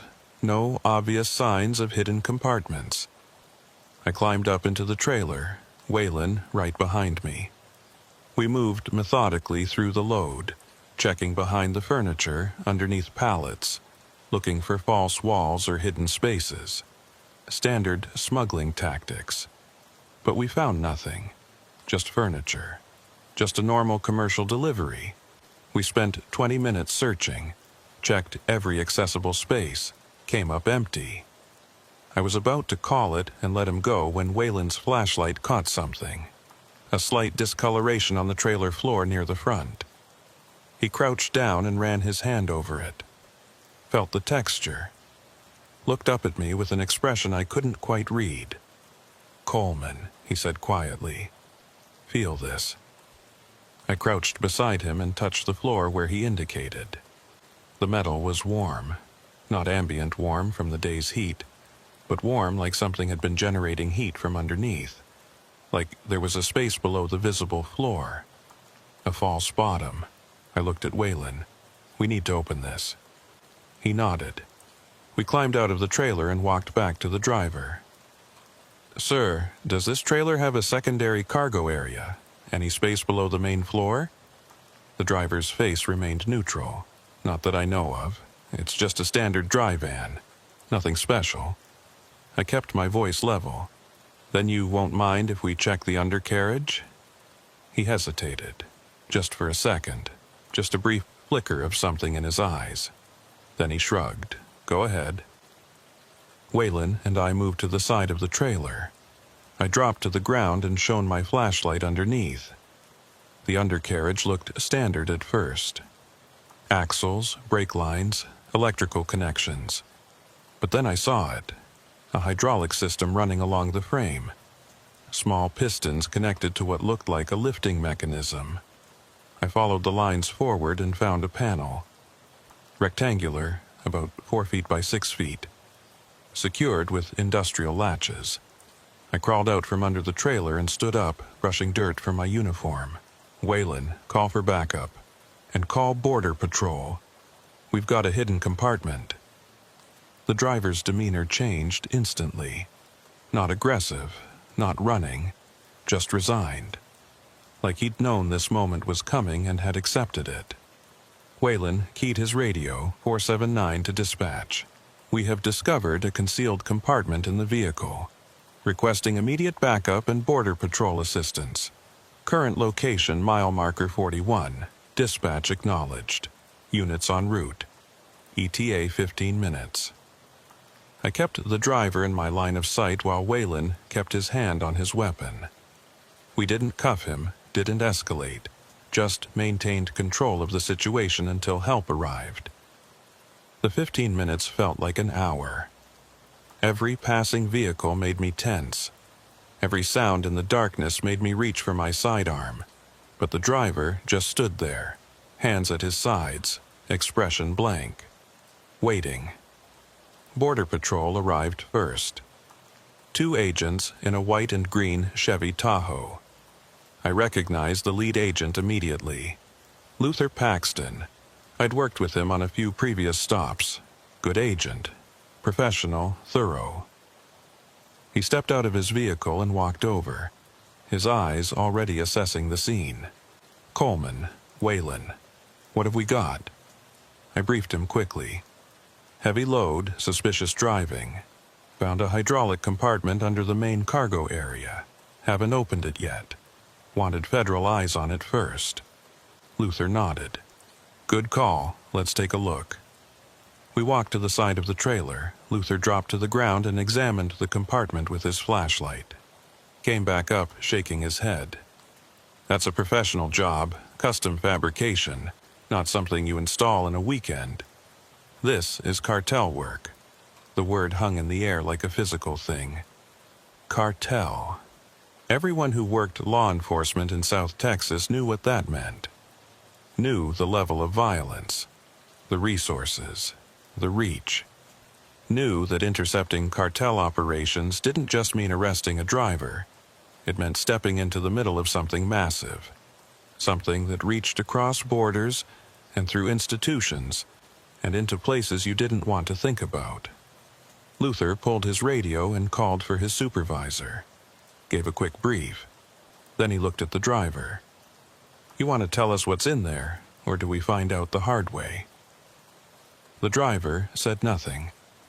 Just stared at a point in the distance like he was already somewhere else. Luther's supervisor arrived 20 minutes later, along with 2 more patrol units from our department. We had 6 officers and 3 agents on scene now, enough to handle whatever we found. Luther's supervisor, a senior agent named Castillo, made the call. Open it. Luther and another agent moved to the rear of the trailer. Found the control mechanism for the hydraulic system. A small keypad hidden behind a panel near the rear axle. They tried several codes. Nothing worked. Finally, they pulled out a pry bar and forced the mechanism manually. The hydraulics hissed. The panel began to lower slowly, revealing a dark space underneath the trailer floor. The smell hit us first. Not decomposition, not chemicals. Something else. Something organic and wrong. Luther shone his flashlight into the space and I heard him curse. Then he pulled back and looked at Castillo. We need to secure this scene. Now. I moved closer, looked into the compartment, and felt my blood turn to ice. The space was about 3 feet deep, running the length of the trailer. And it wasn't empty. There were people inside. Dozens of them, packed together in the darkness. Some were conscious, eyes wide and terrified. Some were unconscious, slumped against the walls. Some weren't moving at all. This wasn't a drug smuggling operation. This was human trafficking, and from the looks of it, some of these people had been in that compartment for a very long time. The next 30 minutes were chaos controlled only by training and protocol. Luther and his team immediately called for EMS, while Castillo secured the perimeter and started processing the scene.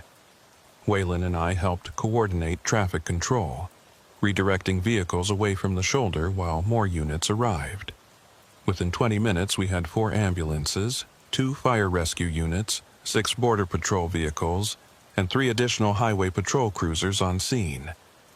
The flashing lights turned the night into a strobing nightmare of red and blue. The people in the hidden compartment were being extracted one by one. Most were Hispanic, ranging from teenagers to middle-aged adults. Men, women, no children, thank God. The conscious ones were dehydrated, disoriented, speaking rapid Spanish that I could only partially understand. My Spanish was functional but not fluent, enough to write traffic tickets and conduct basic interviews, not enough to handle the flood of panicked questions and pleas that came pouring out as each person was lifted from that metal coffin. The paramedics worked with practiced efficiency, checking vitals, starting IVs, loading people onto gurneys. Some walked under their own power, shaky but ambulatory. Others had to be carried. 3 weren't breathing. The paramedics tried anyway, performing CPR right there on the shoulder while cars continued to pass on the highway, drivers slowing to gawk at the scene. I stood near my unit, documenting everything with my body camera and written notes. Time of discovery, number of victims, condition of each as they were removed, chain of custody for evidence. Standard procedure even in extraordinary circumstances.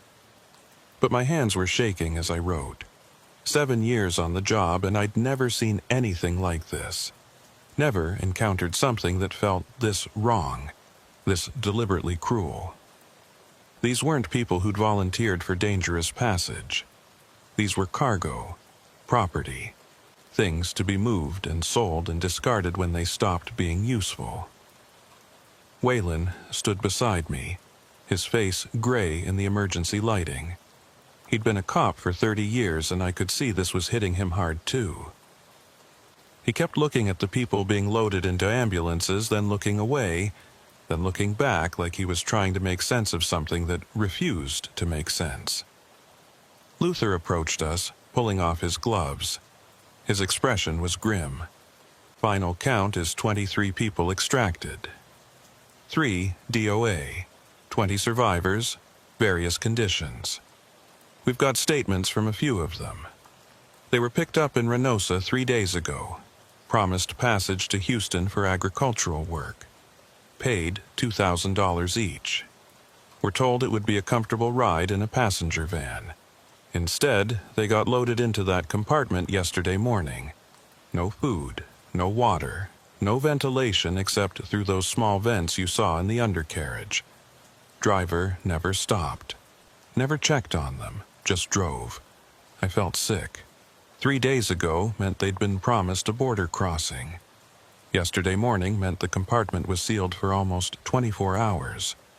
In this heat, in that confined space, it was a miracle only 3 had died.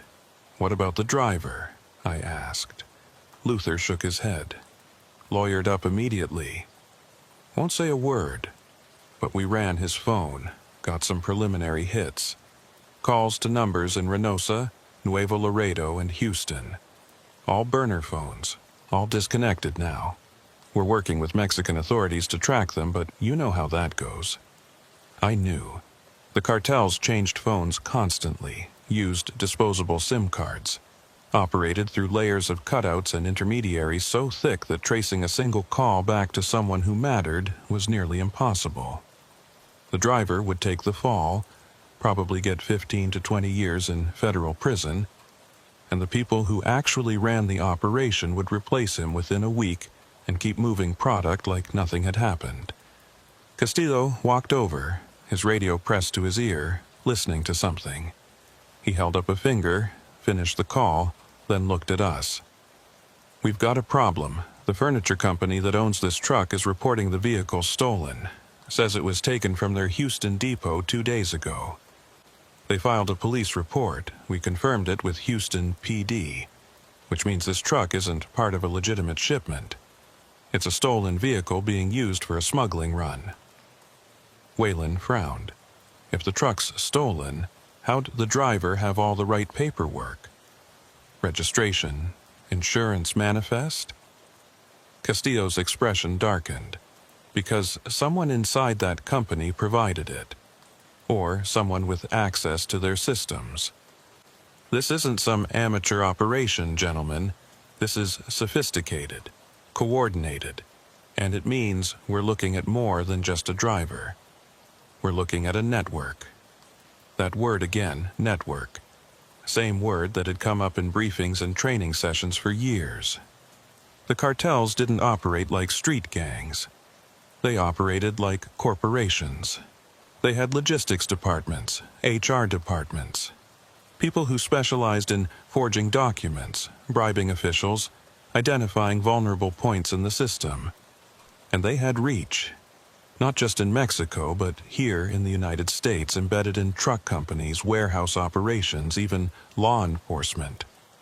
I'd heard the rumors, heard stories about officers who looked the other way, dispatchers who routed patrols away from certain highways at certain times, mechanics who modified vehicles for smuggling. But I'd always told myself those were isolated incidents. Bad apples, not the system itself. Now, standing on the shoulder of Highway 83, surrounded by evidence of something massive and organized, I wasn't so sure. Luther pulled out his phone and showed us a photo. This is the interior of the compartment after we emptied it. Take a look. The photo showed the space in harsh flashlight illumination. Metal walls, rubber matting on the floor, and scratches. Dozens of them. Hundreds. Carved into the metal with fingernails or whatever sharp objects people could find. Tally marks. Names. Prayers. Some in Spanish. Some in English. Some in languages I didn't recognize. This compartment had been used before, many times. And each time, people had left their marks. Evidence of their passage. Proof that they'd existed in that space, even if they never made it out alive. "How many times has this truck made this run?" Waylon asked quietly. Luther shook his head. "We don't know yet. But based on the wear patterns and the number of markings, I'd say dozens, maybe more. The company reported it stolen 2 days ago, but who knows how long it was actually out of their control? Could be weeks, months." I looked back at the truck, sitting on the shoulder with its doors open and its hidden compartment exposed, and I felt a weight settle on my chest. We'd stopped one truck, saved 20 people. But how many others were out there right now, rolling down these highways carrying human cargo in spaces just like this? How many people were dying in the darkness while we wrote tickets for speeding violations and expired registrations? Castillo's radio crackled. He stepped away to take the call, spoke for several minutes, then returned, looking even more troubled than before. "That was my supervisor. He's been in contact with Homeland Security. They want to expand this investigation. They're sending a task force down from San Antonio. Should be here within 2 hours. They want everyone who touched this scene to remain available for interviews. That means you two as well." I nodded. "We'll stay." Waylon checked his watch. It was almost midnight. We'd been on this scene for nearly 2 hours. Our shift had technically ended at 11, but there was no way we were leaving now. Not with federal investigators incoming. Not with the scope of what we'd uncovered. The ambulances began pulling out, transporting the survivors to hospitals in Laredo and McAllen. The 3 deceased were loaded into the medical examiner's van, their identities still unknown, their families probably waiting somewhere across the border for a phone call that would never come. I watched the van drive away and thought about the people who'd died in that compartment, thought about their last moments, the heat, the suffocation, the realization that no one was coming to help, that they'd been sealed inside and forgotten. It was a level of cruelty that made every other crime I dealt with seem trivial by comparison. Luther walked back over, this time with the tablet in his hand. "Coleman, Waylon, I need to show you something. We need to keep this between us for now until the task force arrives." He pulled up a map on the tablet. It showed Highway 83 and the surrounding roads, marked with colored pins. Red pins, dozens of them. These are reported incidents over the past 18 months. Abandoned vehicles. Traffic stops where the driver fled on foot. Suspicious activity calls, all along this corridor, all fitting a similar pattern. We've been tracking it, but we haven't had enough evidence to establish a definitive route or identify the key players. Until now, he zoomed in on our current location. This stop you made? This is the first time we've actually caught them in the act. First time we've found victims alive and extracted them before the truck reached its destination. Which means this is the first real opportunity we've had to map the network, identify the handlers, and potentially shut down the entire operation. But it also means you two are now material witnesses in a federal investigation. And that comes with risks. I looked at him. What kind of risks? Luther's voice dropped. The kind where people who know too much have a habit of disappearing, or having accidents, or finding themselves transferred to desk jobs in places where they can't cause trouble. Waylon spoke up, his voice steady despite the implications. We're cops. We did our job. We're not backing down because someone might get nervous about what we saw. Luther nodded. I respect that. Just understand what you're walking into. These organizations don't play games. They've got resources. They've got reach. And they've got people on payrolls at every level. If they decide you're a threat, they won't come at you directly. They'll come at your family, your friends, your career. They'll find pressure points and squeeze until you either back off or become a liability they need to eliminate. The words hung in the air.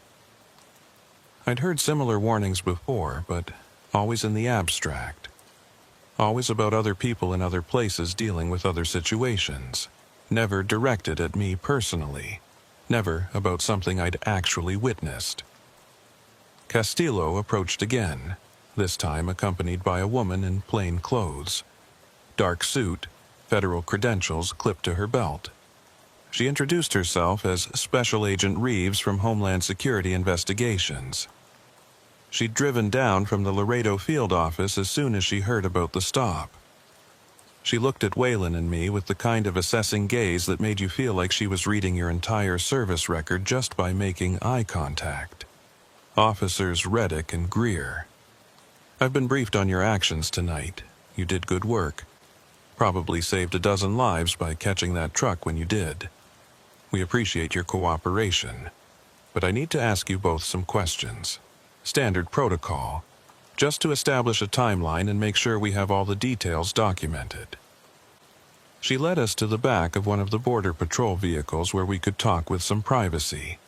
Pulled out a digital recorder and a notepad. Started with basic questions.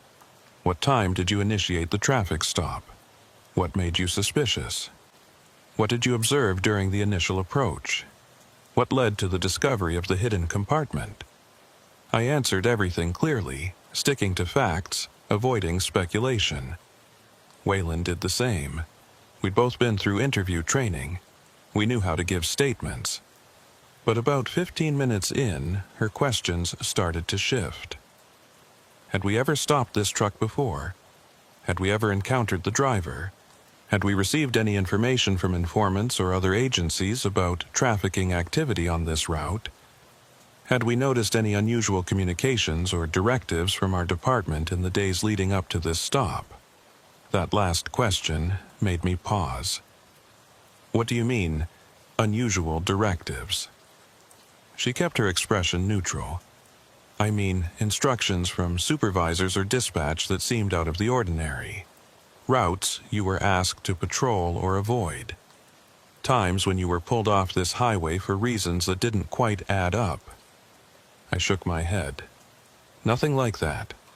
We run our assigned patrol zones. We respond to calls, standard operations. She made a note. And your supervisor tonight, who was that? I thought back. We'd checked in at the start of shift with Sergeant Ruiz, but he'd gone off duty before we made this stop.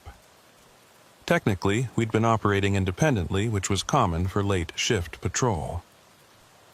After 9 p.m., supervision was usually handled by whoever was senior on scene until the night sergeant came on at midnight. Waylon answered. Sergeant Ruiz was our shift supervisor, but he went Code 7 at 2100. We were running independent patrol until Sergeant Voss came on at midnight. She wrote that down. And when you called in the stop, who responded? I pulled out my notepad and checked my log. Dispatch acknowledged. Standard confirmation. No special instructions. Normal procedure. She nodded slowly. Okay. One more question.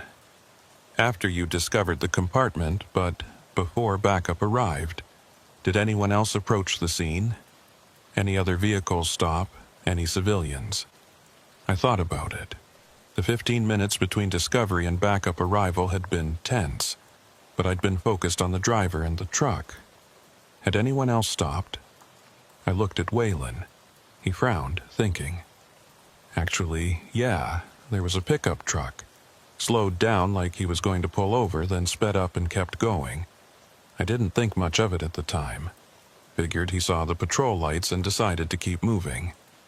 Agent Reeves leaned forward slightly. Can you describe the truck? Waylon shook his head. Dark color, maybe black or navy. Extended cab, looked like a Ford. Texas plates, but I didn't get the number. It was only there for a few seconds. She made a detailed note. And this was before or after you called for backup? Before, Waylon said.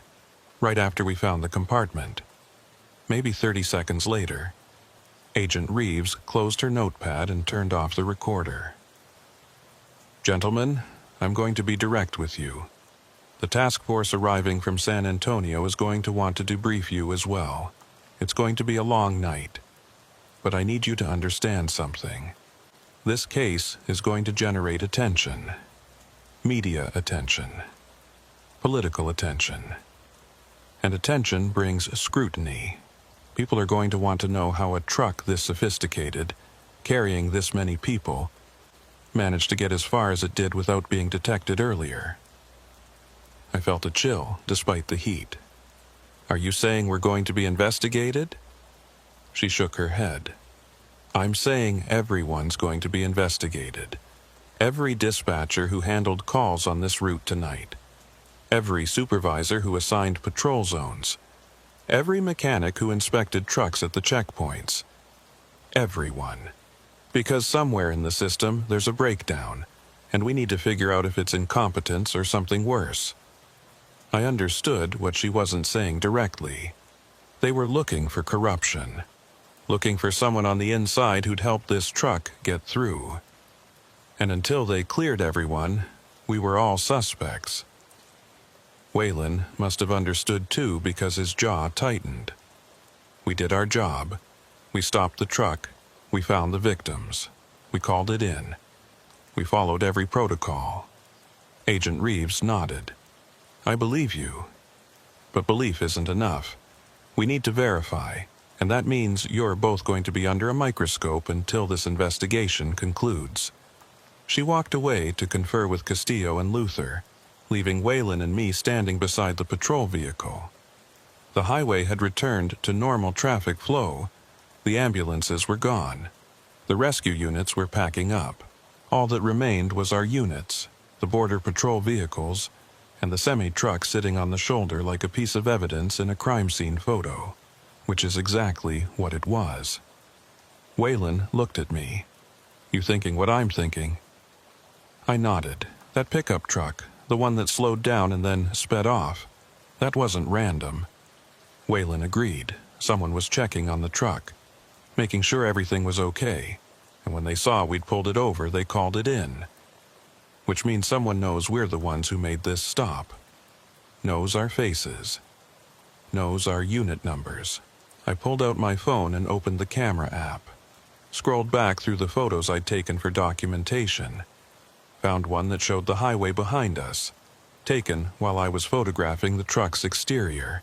In the background, barely visible, was a dark vehicle on the shoulder about a quarter-mile back. Too far to make out details, but clearly there. Watching. I showed it to Waylon. He cursed under his breath. "We need to tell them about this." I agreed. We walked back to where Agent Reeves was standing with the other investigators. Showed her the photo, explained what we'd realized. Her expression remained professional, but I saw something flicker in her eyes. Concern, or maybe confirmation of something she'd already suspected. She pulled Castillo and Luther over. They examined the photo. Castillo zoomed in as far as the resolution would allow. Can't make out plates, can't even confirm the vehicle type, but it's definitely there. And if Officers Greer and Reddick are right about the timing, that's surveillance. Luther spoke up. If they were running surveillance, they know this shipment was intercepted, which means they'll be changing routes, changing procedures, possibly eliminating anyone who could tie them to this truck. The driver, for instance. We need to get him into protective custody immediately. Castillo nodded and pulled his radio, issuing instructions to the agents guarding the driver. Agent Reeves looked at Waylon and me. "You two need to be careful.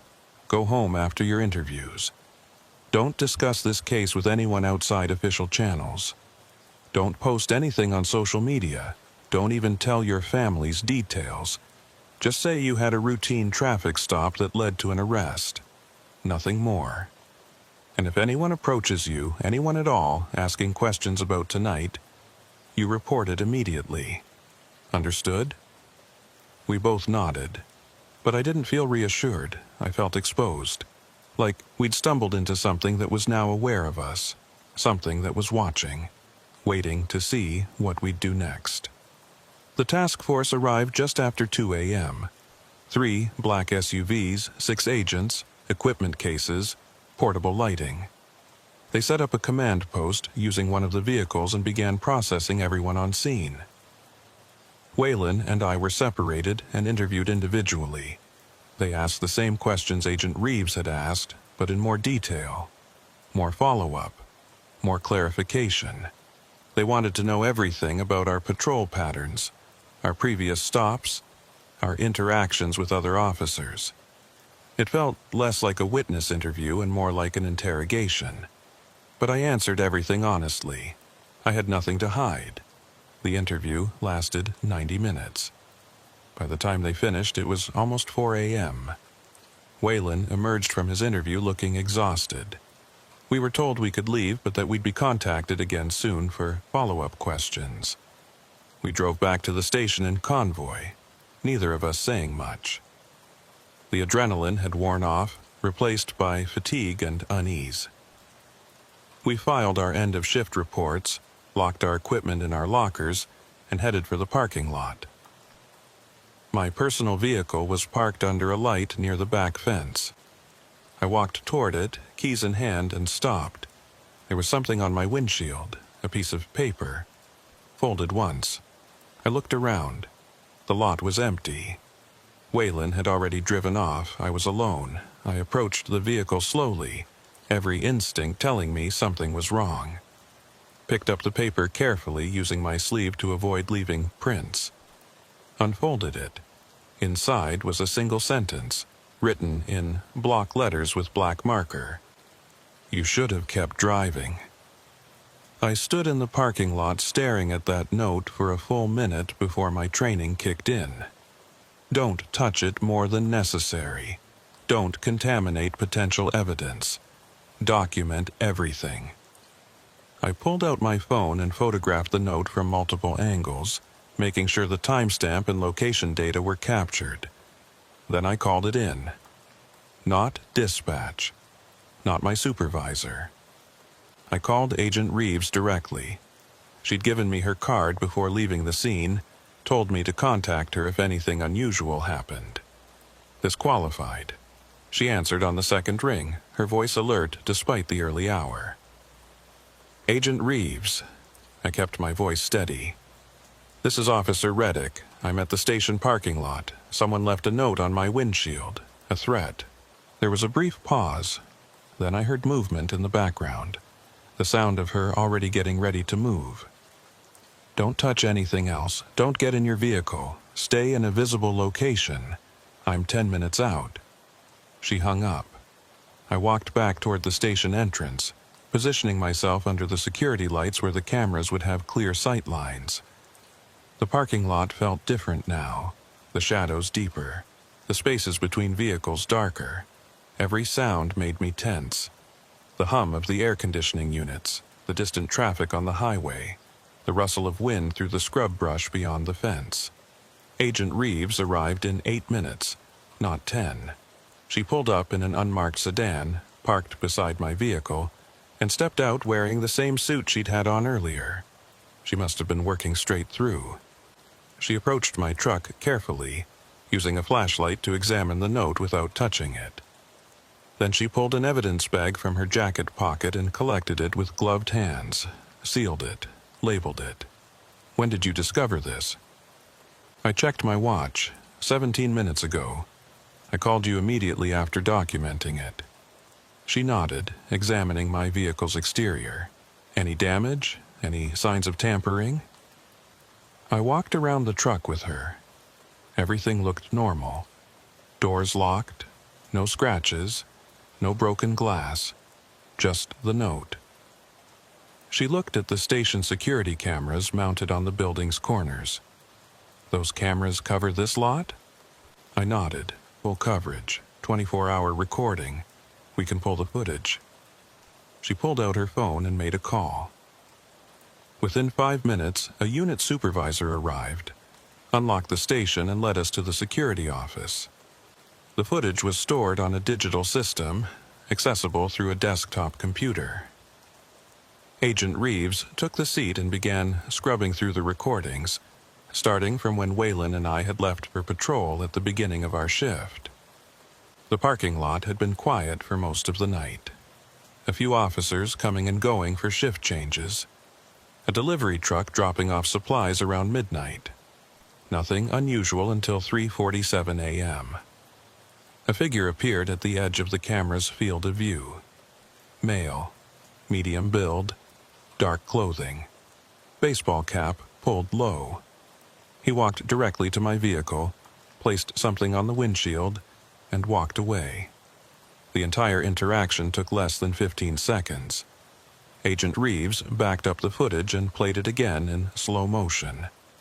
Enhanced the image as much as the system would allow. But the resolution wasn't good enough to capture facial features. The angle was wrong, the lighting inadequate. All we could confirm was approximate height and build. Could be anyone. She marked the timestamp and copied the file to a thumb drive. Then she turned to me. "This happened while you were being interviewed by the task force, which means someone knew exactly where you were and how long you'd be occupied."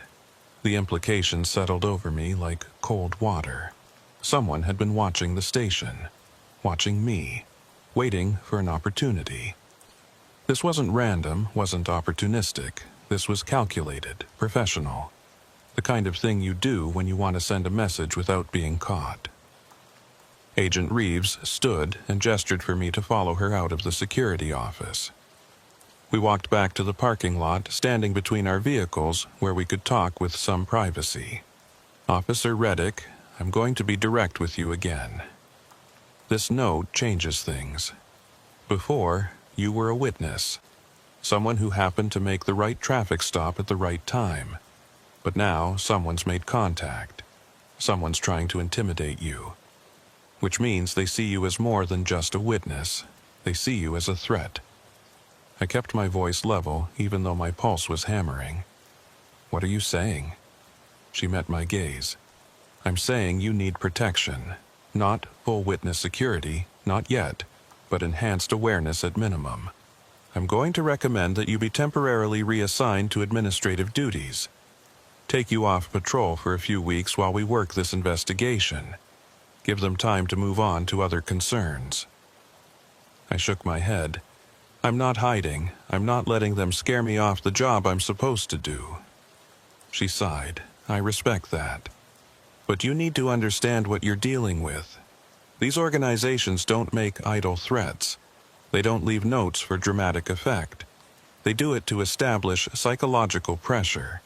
to make you second-guess yourself, to make you wonder if stopping that truck was worth whatever comes next. And what comes next? I asked. She was quiet for a moment, choosing her words carefully. That depends on what they decide about you. If they think you're going to be a problem, if they think you saw something or know something that could damage their operation, they'll escalate. They'll start with surveillance. Then they'll move to more direct intimidation, threats against family members, incidents at your home. I nodded, too tired and too overwhelmed to argue. How did the names leak? Luther shook his head. We're investigating that now. Could be someone in dispatch. Could be someone in the media who has law enforcement sources. Could be intentional or accidental. But either way, the damage is done. Agent Reeves pulled up a chair and sat down across from me. Officer Reddick, I need to ask you something, and I need you to think carefully before you answer. In the time since you made that traffic stop, have you told anyone outside official channels about what you found? Family? Friends? Anyone? I shook my head. No, you told us not to discuss it. I followed those instructions. What about social media? Any posts? Any messages? Nothing. I haven't even checked my personal accounts. She nodded. Good. Because whoever leaked your names is either trying to expose you to retaliation, or they're trying to flush out other potential witnesses by creating chaos. Either way, we need to control the narrative before this gets worse. Waylon arrived 20 minutes later, escorted by 2 agents. He looked haggard, his uniform wrinkled, his eyes red from lack of sleep. He spotted me across the room and walked over. "Coleman, you okay?" "As okay as I can be," I said. "You?" He shrugged. "Found another note on my truck this morning. Same message. Also found my tires slashed." That got everyone's attention. Agent Reeves immediately pulled Waylon aside for a private conversation. I could see her expression growing more serious as he explained what had happened. This was escalating faster than anyone had anticipated. The notes were psychological warfare. Slashing tires was property destruction. The next step would be violence. Luther came back over and lowered his voice. "Coleman, I need to tell you something off the record. The driver you arrested last night? He's asking for protective custody. Says he wants to cooperate. Says he can give us names, routes, contacts. But he's terrified. Says if the people he works for find out he's talking, they'll kill him.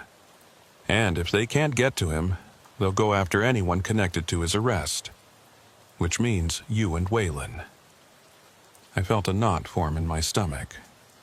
What's going to happen to him? Luther's expression was grim. He's being moved to a federal facility, maximum security. But here's the thing. The people he's afraid of, the ones running this operation, they're not small time. They've got resources. They've got people on the inside. He specifically mentioned that there are officers in multiple agencies who are on the payroll. He wouldn't give names yet, not until he has guarantees, but he made it clear that this goes deep. I processed that information. If there were dirty cops involved, then anyone could be compromised. Anyone could be feeding information to the cartel, which meant we couldn't trust normal channels, couldn't trust that our locations would remain confidential, couldn't trust that evidence would stay secure. Agent Reeves returned with Waylon and called everyone into the conference room. She closed the door and addressed the group. "All right, here's where we are. The trafficking case is proceeding. The driver is cooperating. The victims are receiving medical care and will be interviewed over the coming days. But we have a secondary problem. The officers who made the initial stop are now being actively threatened. Their identities have been compromised, and we have reason to believe that the organization responsible for the trafficking operation is preparing to take action against them." She looked at Waylon and me. "Which brings me to you two. As of right now, you're both being placed on paid administrative leave. This isn't punitive. This is protective.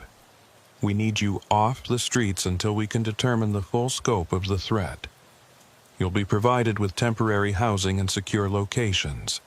You'll have protective details, and you'll be kept informed of the investigation's progress. But you cannot return to your homes. You cannot go back on patrol. You cannot have contact with anyone outside approved channels. This is non-negotiable. Waylon spoke up. How long? Agent Reeves's expression was sympathetic. I don't know. Could be weeks. Could be months. Depends on how fast we can dismantle the network and neutralize the threat. I felt my career, my life, everything I'd built over 7 years on the job, suddenly hanging in limbo. All because I'd done what I was supposed to do. Stopped a suspicious vehicle. Followed protocol. Saved lives. And now I was being punished for it. Except it wasn't punishment, it was survival. Agent Reeves seemed to read my thoughts. I know this isn't fair. I know you did everything right. But these people don't care about right and wrong. They care about protecting their operation. And right now, you're a threat to that operation, which makes you a target. The briefing continued for another hour. They explained the protective protocols, the communication procedures, the restrictions. No contact with former colleagues, no social media, no predictable patterns.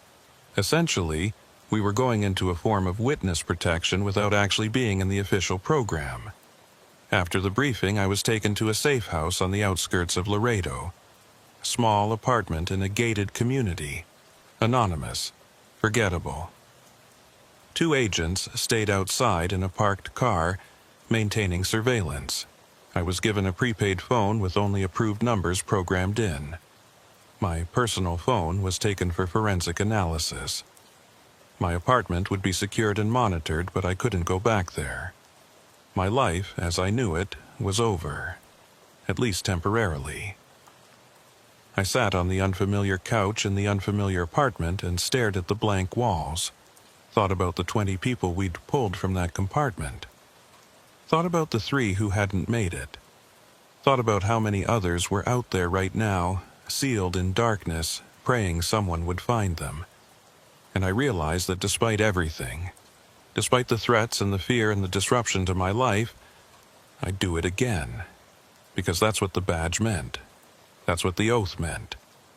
But sitting there alone in that safe house with armed agents outside and an unknown threat circling somewhere in the darkness, I couldn't shake the feeling that I'd made myself a target for something far bigger and more dangerous than I'd ever imagined.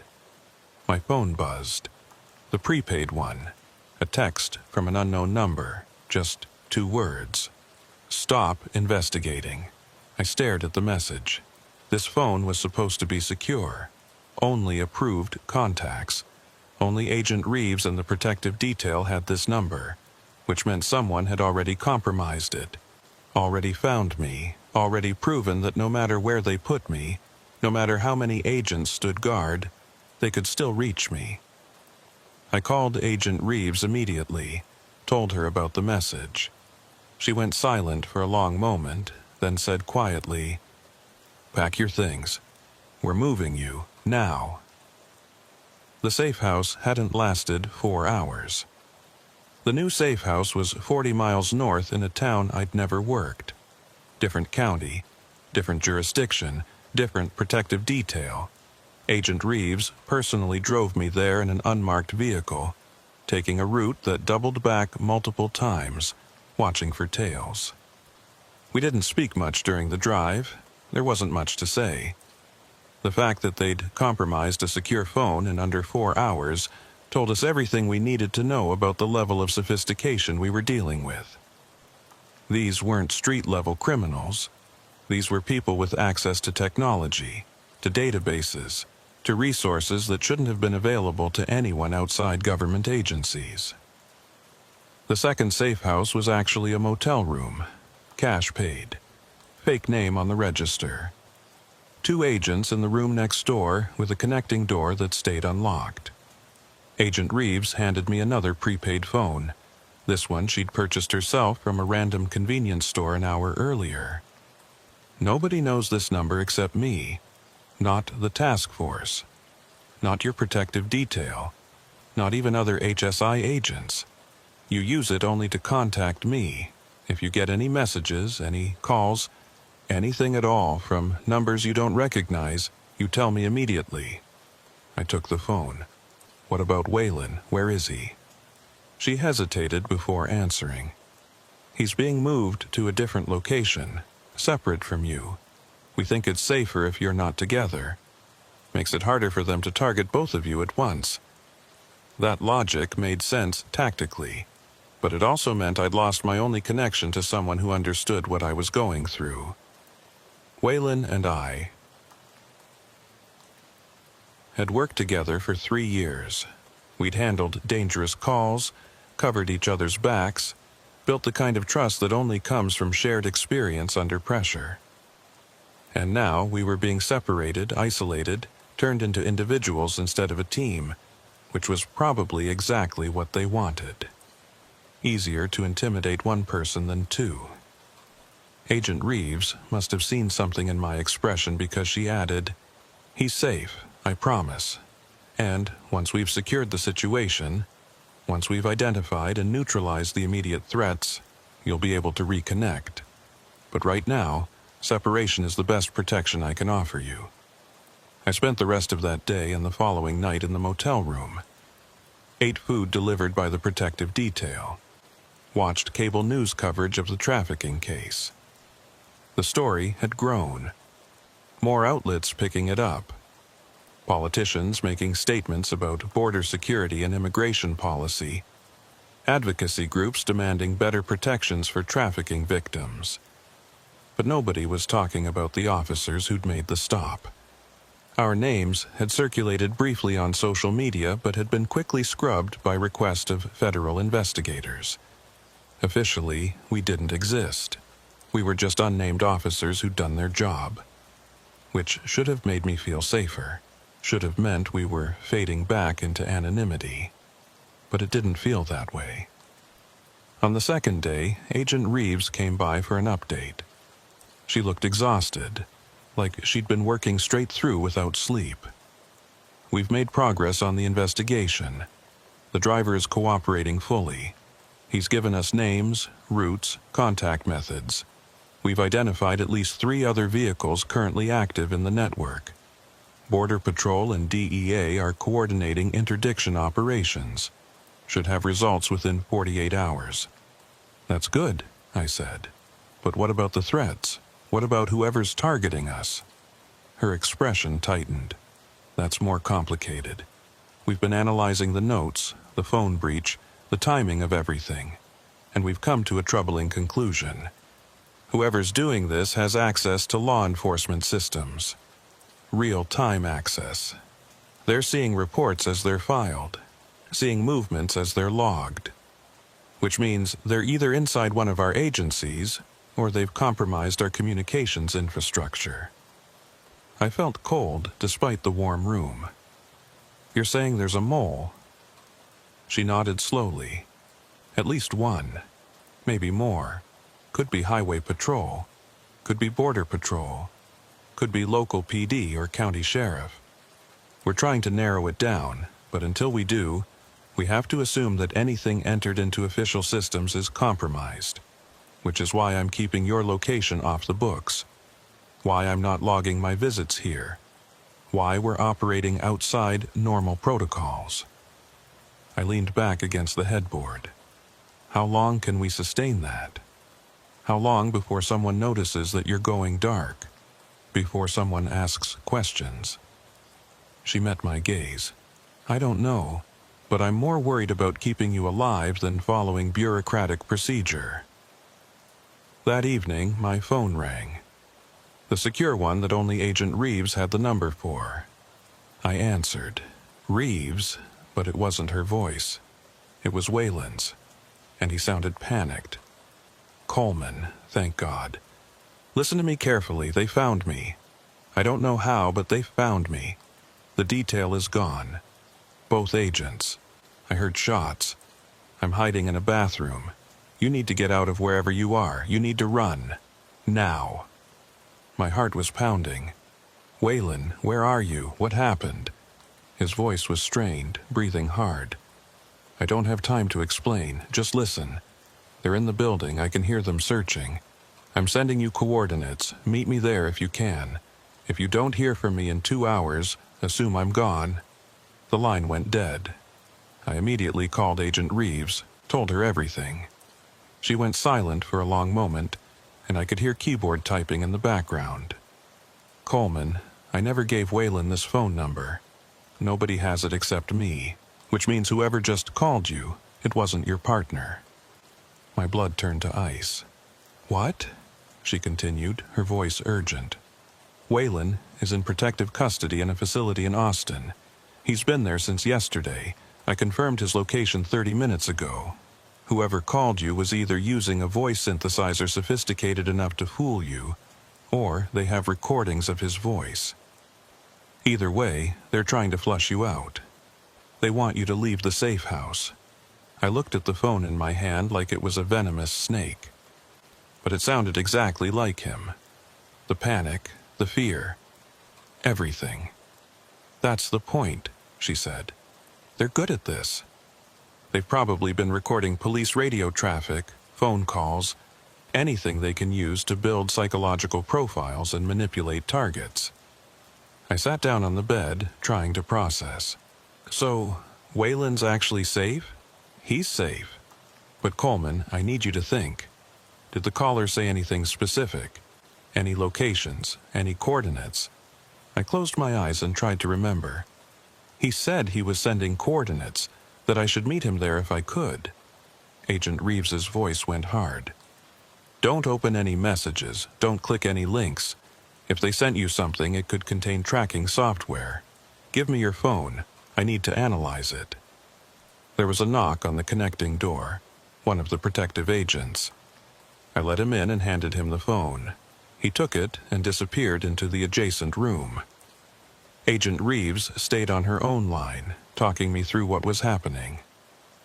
"We're going to assume your location is compromised. We're moving you again. Third location. Different protocol. I'm coming to get you personally." She arrived within the hour, but she wasn't alone. She brought Luther and 2 other agents I didn't recognize. They swept the motel room for tracking devices, checked my clothing, even examined my wallet and keys for anything that might have a GPS chip. Found nothing, which somehow made it worse because it meant they were tracking me through methods we couldn't detect. We moved to a private residence this time, a house owned by a retired federal agent on the outskirts of San Antonio, 2 hours from Laredo. Different region entirely. Agent Reeves personally drove me again, and this time we took even more extreme counter-surveillance measures. Switched vehicles twice, used routes that weren't on any GPS system, drove through areas without cell coverage to prevent tracking. The house was small but secure, gated property, security cameras, reinforced doors. The retired agent, a man in his 60s named Voss, greeted us at the door. He'd been briefed on the situation and was voluntarily providing shelter. Spent 20 years with DEA working cartel cases along the border. If anyone understood the threat level, it was him. Agent Reeves settled me in and went over the new protocols. This location doesn't exist in any database. No paper trail, no digital footprint. The only people who know you're here are me, Luther, and Agent Voss. Not even the task force leadership. We've gone completely dark. I nodded, but I was starting to feel the psychological weight of isolation. Cut off from my partner. Cut off from my department. Cut off from any sense of normalcy or control. This was exactly what they wanted. This was how they broke people. For 3 days, nothing happened. No calls, no messages, no incidents. Just silence and waiting. Agent Reeves checked in once per day, always in person, never using phones. Luther visited on the second day with updates on the investigation. They'd interdicted 2 more trucks, arrested 4 additional suspects. The network was being systematically dismantled, but they still hadn't identified the source of the security breach, still hadn't found the mole. On the 4th day, Agent Reeves arrived, looking shaken. "We need to talk." She sat down across from me in Voss's kitchen. "Wayland's gone." The words didn't make sense at first. "Gone? What do you mean, gone?" She took a breath. "He was in protective custody in Austin, maximum security facility. This morning, when they did the routine check, his room was empty. Door still locked from the outside. Window still secured. No signs of forced entry or escape. He just vanished." I felt like I'd been hit in the chest. "That's impossible. You can't just disappear from a maximum security facility." She nodded. "I know. Which is why this is so concerning. Either he found a way to escape, which seems unlikely given the security measures, or someone helped him leave. Someone with access. Someone who could move him without triggering alarms or leaving evidence." I stood up, pacing. "You think the mole got to him?" She looked at me with an expression I couldn't quite read. "That's one possibility. The other is that Wayland wasn't taken. The other is that he left voluntarily. That stopped me cold." "What are you saying?" Agent Reeves pulled out a tablet and showed me surveillance footage.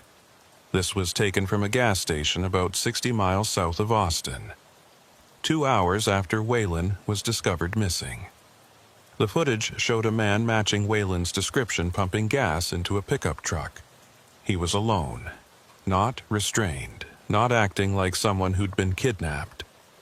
He paid cash, got back in the truck, and drove away. I stared at the screen. That doesn't prove anything. Maybe he escaped, and he's trying to get somewhere safe. Maybe he doesn't trust anyone anymore after everything that's happened. Agent Reeves switched to another video. This one from a truck stop near Laredo. Same day, same vehicle. But this time, Wayland was meeting with someone. A man I didn't recognize. They talked for several minutes. Then the man handed Wayland something. An envelope. Wayland opened it, checked the contents, nodded, and they separated. The man drove off in a dark sedan. Wayland returned to his truck. I felt sick. "What are you saying?" Agent Reeves' voice was gentle but firm. "I'm saying we have evidence that suggests Wayland may have been compromised, that he may be working with the organization, that everything that's happened, all the threats, all the danger you've been facing, might have been orchestrated to create confusion and distract from the real problem." I shook my head. "No, absolutely not. I've worked with Wayland for 3 years. He's a good cop. He wouldn't do this." She showed me more footage, more meetings, more envelopes, phone records showing calls to numbers connected to known cartel associates, bank records showing deposits that didn't match his salary, all dated from months before we'd made that traffic stop, all suggesting a pattern of corruption that went back further than either of us had realized. "You're wrong," I said, but even as I said it, doubt was creeping in. Thinking about small things. Times Wayland had suggested we patrol different routes. Times he'd seemed to know things about drug movements before they were in official reports. Times he'd discouraged me from being too aggressive with traffic stops on certain vehicles. Things I'd dismissed as experience or intuition. Things that now looked like something else entirely. Agent Reeves closed the tablet. "Coleman, I know this is hard, but you need to consider the possibility that your partner has been playing both sides. That he's the reason they knew where you were, the reason they could track you, the reason every safe house got compromised. Because he was feeding them information the whole time." I sat back down, feeling like the floor had dropped out from under me. If that was true, if Wayland had been the mole, then everything I thought I knew was wrong. every decision we'd made together, every call we'd responded to, every report we'd filed, all of it potentially tainted, all of it part of something I hadn't seen. Agent Reeves continued. We've issued a warrant for his arrest. Federal charges, conspiracy, obstruction, corruption. If he surfaces, if he makes contact with anyone connected to this case, we'll pick him up. But right now, he's in the wind, and we have to assume he's dangerous. I looked up at her. Do you think he'll come after me? She didn't answer immediately. When she finally spoke, her voice was careful. I think he knows you're the only loose end, the only person who might recognize him, who might piece together what he's been doing. If he's decided to fully commit to the cartel, if he's burned all his bridges with law enforcement, then yes, he might come after you. The weight of that settled over me. My partner, the man who'd saved my life twice in the field, the man I'd trusted with my back, was now potentially hunting me. I spent the next week in Voss's house watching the news, waiting for updates. The trafficking investigation was winding down. Arrests made, charges filed. Victims relocated and given resources. The operation was being declared a success. But Waylon remained missing. No sightings, no activity on his credit cards or bank accounts. No contact with family or friends. Just gone. Like he'd never existed. Agent Reeves visited less frequently now, the immediate crisis apparently over. The investigation had moved on to prosecution and administrative review. My protective detail was reduced. Eventually, they told me I could go back to work. Return to regular patrol. The threat had diminished, they said. The network was broken. I should feel safe. But I didn't feel safe. I felt exposed. Because I knew something they didn't want to acknowledge. You don't dismantle these organizations. You just push them underground. You make them adapt. And somewhere out there, Waylon was still free. Still connected to people who had unlimited resources and long memories. Still aware of exactly who I was and what I knew. I returned to duty on a Monday morning. Different shift, different patrol zone, different supervisor. They'd reassigned me to a northern county, far from the border routes where I'd spent 7 years. Said it was for my own protection. Said it would give me a fresh start. But it felt like exile, like punishment for doing my job. I drove the empty highways, stopping speeders, checking commercial vehicles, writing reports. Everything by the book. Everything normal. Except nothing felt normal anymore. Every truck I pulled over, I wondered if it was another smuggling operation. Every driver who seemed too calm, too prepared, I wondered if they were connected to the network. Every dark vehicle that appeared in my mirrors, I wondered if it was Waylon. 3 months passed. Then 6. The case faded from the news. The task force moved on to other investigations. Agent Reeves stopped checking in. Life returned to routine.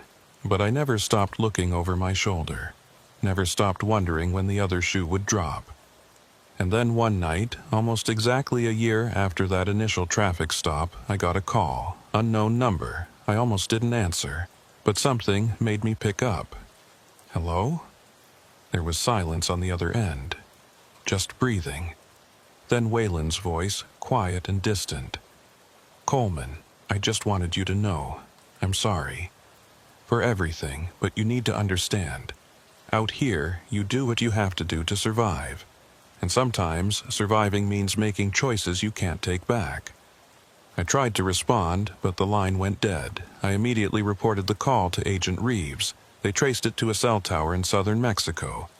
No way to track him further. No way to pursue across international borders. He was gone. Really gone this time.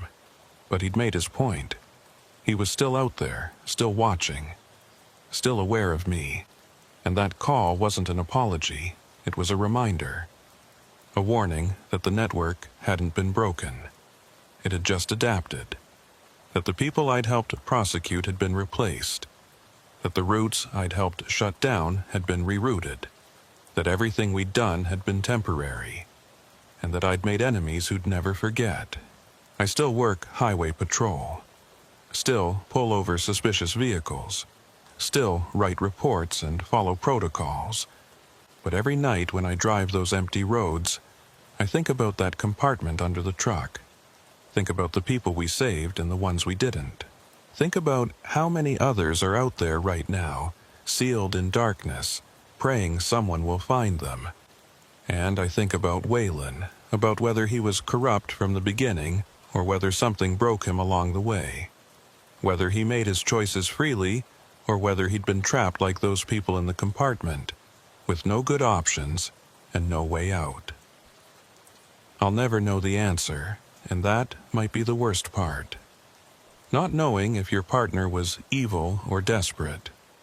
Not knowing if he became what he became by choice or by circumstance. All I know is that some nights, when I'm driving south on Highway 83, when the heat shimmers on the asphalt and the darkness presses in from all sides, I see headlights in my mirror. Dark vehicle, following at a distance, never getting closer, never falling back, just there, watching. And I wonder if it's him, if Waylon's keeping tabs on me, making sure I don't dig too deep, making sure I remember what happens to officers who disturb things that are supposed to stay buried. I wonder if he's protecting me or threatening me. I wonder if he even knows the difference anymore. And I wonder how many other officers out there are making the same calculations he made. Weighing their safety against their duty. Choosing survival over justice. Becoming part of the problem they swore to fight. The sun's coming up now, end of another night shift. I'm heading back to the station to file my reports. In a few hours, I'll go home, get some sleep, and do it all again tomorrow. That's what cops do. We show up, we do the job, we try to make a difference. But sometimes I wonder if the difference we make is real, or if we're just rearranging pieces on a board controlled by people we'll never see. People who've turned our highways into corridors for human misery. People who've corrupted our institutions from the inside. People who know that for every truck we stop, 10 more will get through. For every arrest we make, 10 more will take their place. And somewhere in all of that darkness, Waylon Greer is still out there. My former partner, my friend, my enemy, a ghost driving roads I'll never patrol again, carrying secrets I'll never learn, serving masters I'll never meet. I hope he's alive. I hope he's safe, and I hope I never see him again. Because if I do, I don't know which one of us will be the officer and which one will be the criminal. And I'm not sure it matters anymore. Some people think the night shift is the hardest part of being a highway patrol officer. The darkness, the isolation, the hours when most of the world is asleep and you're the only thing standing between order and chaos on 100 miles of empty road. But those people are wrong. The hardest part isn't the darkness. It's what the darkness reveals. The things that only show themselves when the sun goes down and the honest people lock their doors. The things that move in the spaces between towns, following routes that don't appear on any map, carrying purposes that don't get discussed in daylight. My name is Reeves Calhoun, and I've worked the North Texas Rural Patrol for 9 years. The area I cover spans 3 counties, mostly farm roads and state highways that connect small towns where everybody knows everybody and strangers get noticed. It's quiet work most of the time. Speeding tickets for teenagers who think their daddy's pickup truck can outrun a Charger. Welfare checks on elderly residents who haven't been seen in a few days. The occasional drunk driver weaving home from a bar.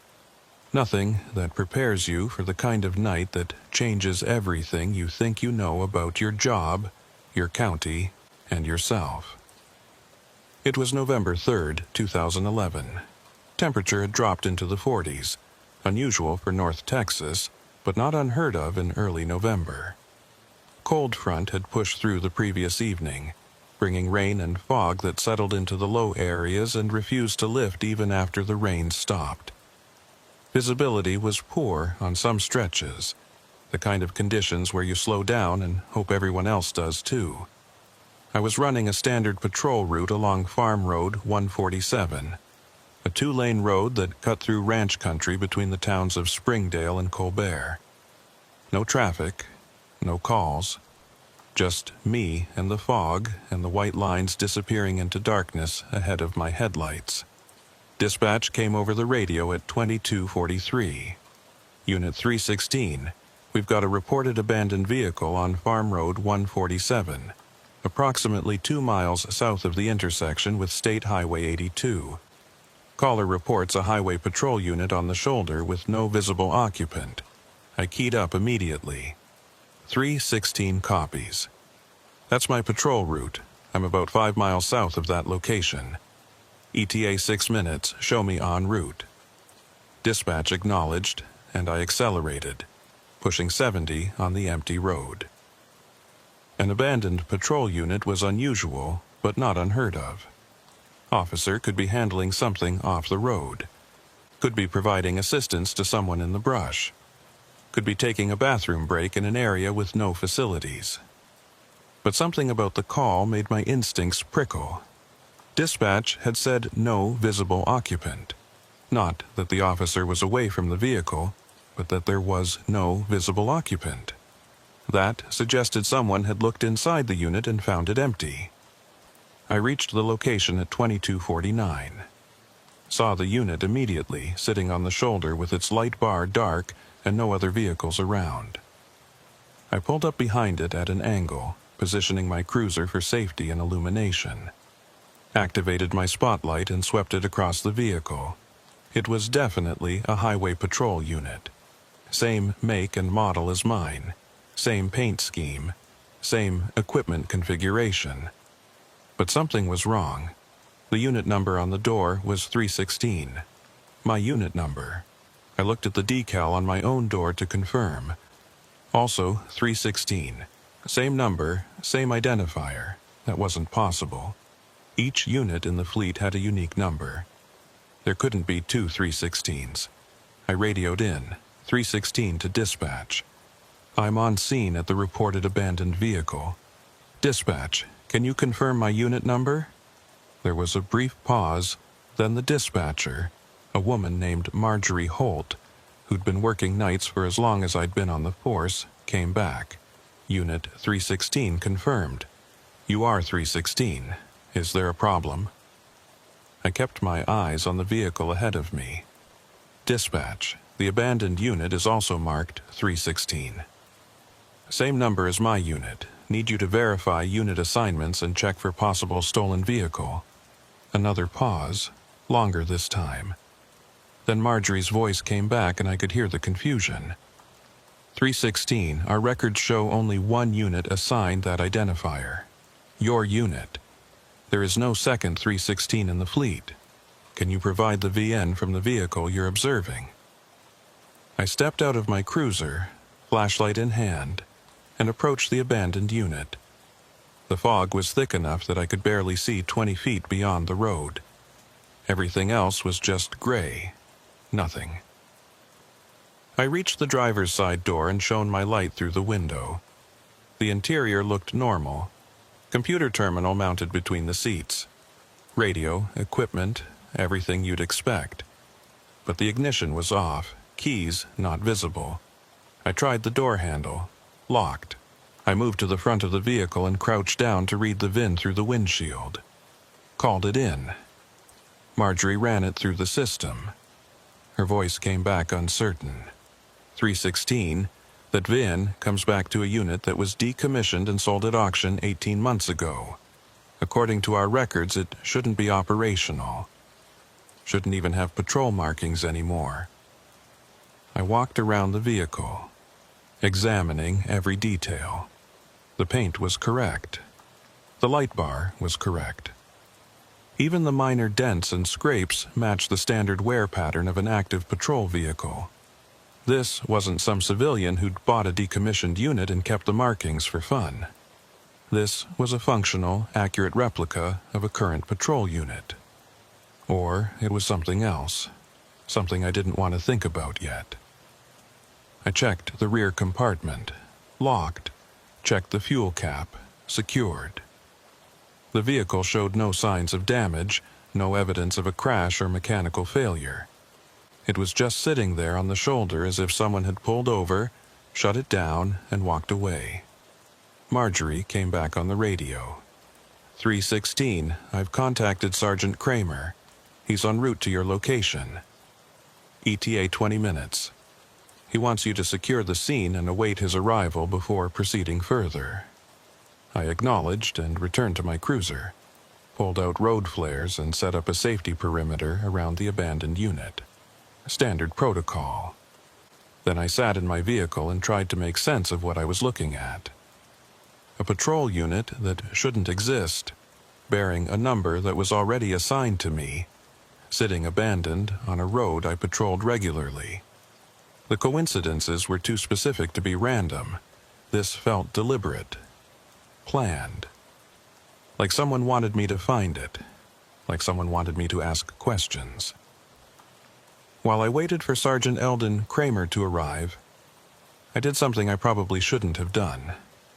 I got out and looked inside the abandoned unit more carefully, using my flashlight to examine details I'd missed on the first pass.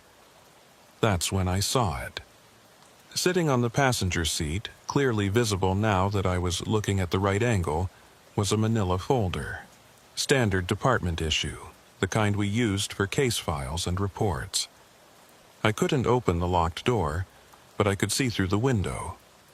Could see that the folder had writing on the tab. A name. My name. Reeves Calhoun. My hand went instinctively to my sidearm, though I didn't draw it.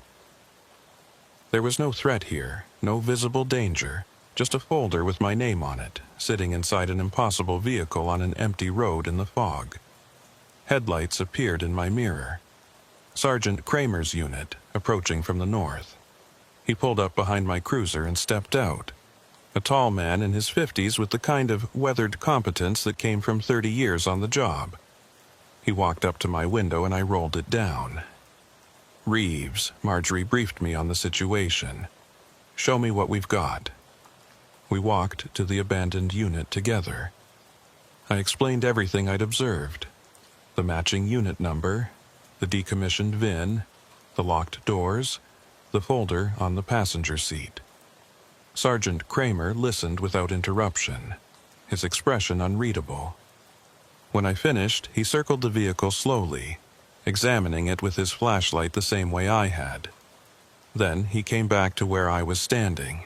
"This doesn't make sense," he said quietly.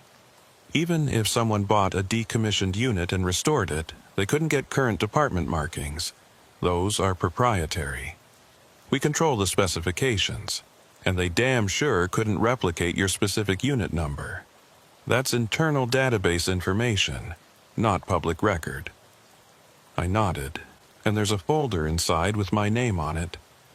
He looked at me sharply. "What?" I pointed through the window. "Passenger seat, manila folder. Tab is marked with my name." Sergeant Kramer moved to the passenger side and looked for himself. Stood there for a long moment, not saying anything. Then he pulled his radio. "This is Sergeant Kramer. I need a supervisor from Vehicle Services to meet me at my location immediately. Also, need a locksmith and a tow truck. We're securing an unauthorized vehicle bearing false patrol markings. Priority response." While we waited for the additional units to arrive, Sergeant Kramer and I stood between our vehicles, talking in low voices. "You have any idea what this might be about? Any cases you've worked that might have generated this kind of attention?" I shook my head. Nothing unusual. Standard patrol work. A few DUI arrests, some drug interdictions at traffic stops, nothing that would justify someone going to this much trouble. He frowned. What about threats? Anyone made comments about you? Anyone seemed overly interested in your patrol schedule or your routes? I thought about it. Small towns. Everybody knew everybody. People knew I worked nights, knew I patrolled these roads. But that was just community familiarity. Nothing sinister. No, sir. Nothing like that. The tow truck arrived first, followed by a supervisor from Vehicle Services, a woman in her 40s who looked annoyed at being called out in the middle of the night. She examined the abandoned unit, compared it to official specifications, and confirmed what we already knew. This vehicle matches current patrol configuration exactly. Paint, markings, equipment. If I didn't know better, I'd say it just rolled off our contractor's lot. But according to the VIN, it's been out of service for a year and a half. Sergeant Kramer nodded. Can you open it? She pulled out a key programmer, a device that could interface with the vehicle's electronic systems. Spent 10 minutes working on the driver's side door lock. Finally got it open. The interior lights came on, illuminating the cab. We all leaned in to look. Everything appeared standard except for the folder on the passenger seat. Sergeant Kramer reached in carefully using gloved hands and picked it up, opened it. Inside were documents, reports, photographs, all related to me, my service record, my patrol logs, my home address, pictures of my house, pictures of my vehicle, pictures of me in uniform. Everything arranged neatly, professionally, like an investigation file, but not an official one. This was something else. This was surveillance. Someone had been watching me, documenting my life, building a profile, and they'd left it here for me to find. Sergeant Kramer's expression was grim as he flipped through the pages. Reeves, we need to get you somewhere safe. This isn't a prank. This is a credible threat. Someone's got resources and planning, and they're targeting you specifically. I felt cold despite my jacket. Why? What did I do? He closed the folder. I don't know. But we're going to find out. He pulled his radio. This is Sergeant Kramer. I need Sheriff's Department involvement. Possible stalking case involving a highway patrol officer. Request immediate assistance. While he coordinated with other agencies, I stood there in the fog, looking at that impossible vehicle, and tried to understand what was happening. Someone had gone to enormous trouble and expense to create this scene, to put this vehicle here on my patrol route on this specific night, to make sure I found that folder. This wasn't random. This was a message. But what message? What were they trying to tell me? The Vehicle Services supervisor was examining the vehicle's computer terminal, trying to access its logs. After a few minutes, she called us over. Sergeant, you need to see this. The terminal was active, showing the vehicle's patrol log. But the dates were wrong. The entries showed patrols that hadn't happened yet. Routes I hadn't driven. Incidents I hadn't responded to. It was like looking at a schedule for the future. November 4th. November 5th. November 6th. Each day showing specific patrol routes, specific times, specific locations. And at the bottom of each day's log was a note. No activity. No activity. No activity. Except for the last entry. November 7th. That one just said Final Patrol. Sergeant Kramer photographed the screen with his phone. What the hell does that mean, Final Patrol? The supervisor shook her head. I don't know.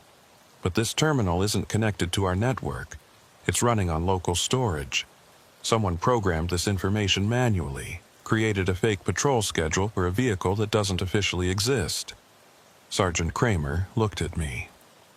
November 7th is 4 days from now. Whatever this is, whatever they're planning, they've given us a timeline. We need to figure out what they want before we hit that date. Sheriff's Department arrived. 2 deputies and an investigator. They documented the scene, photographed everything, collected the folder as evidence. The abandoned unit was loaded onto the tow truck and taken to a secure impound facility for forensic examination.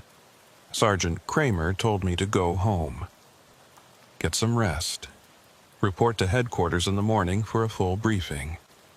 But as I drove back toward my house, I couldn't shake the feeling that going home was exactly what they wanted me to do. That I was following a script someone else had written. That every move I made was anticipated, expected, planned for.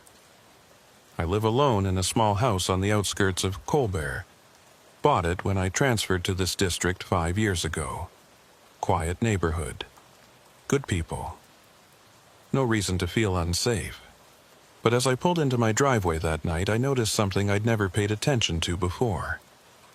My house sat at the end of a dead-end street. Only one way in or out.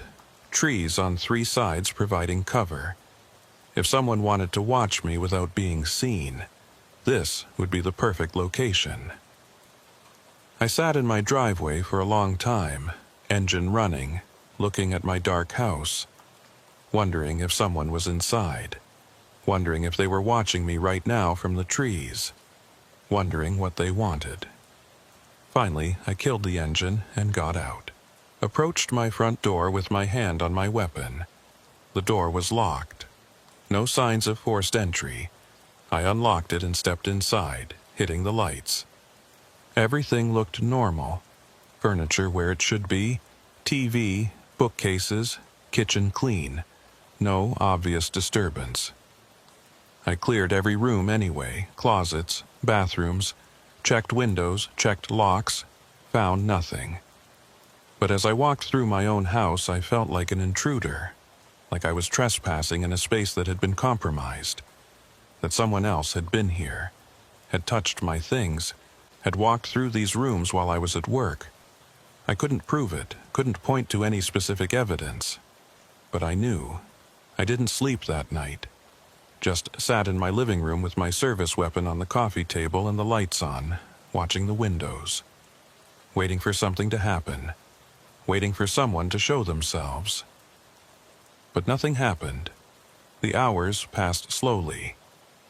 3 a.m., 4 a.m., 5 a.m. The sun finally came up and I felt marginally safer in the daylight. At 0700 I received a call from Sergeant Kramer. Get to headquarters. We've got a development. I drove to the district headquarters building, a 2-story structure in the county seat that housed patrol operations and administrative offices. Sergeant Kramer met me in the parking lot and walked me to a conference room where 3 other people were waiting. He introduced them. Sheriff Eldon Kramer. No relation to the sergeant, but sharing the same last name, which was common in this county. An FBI agent named Reeves from the Dallas field office, which I noted was also my first name. Another coincidence that didn't feel coincidental. And a computer forensics specialist from the state police. They'd been working through the night analyzing the abandoned vehicle and its contents. The forensics specialist started the briefing. The vehicle itself is legitimate.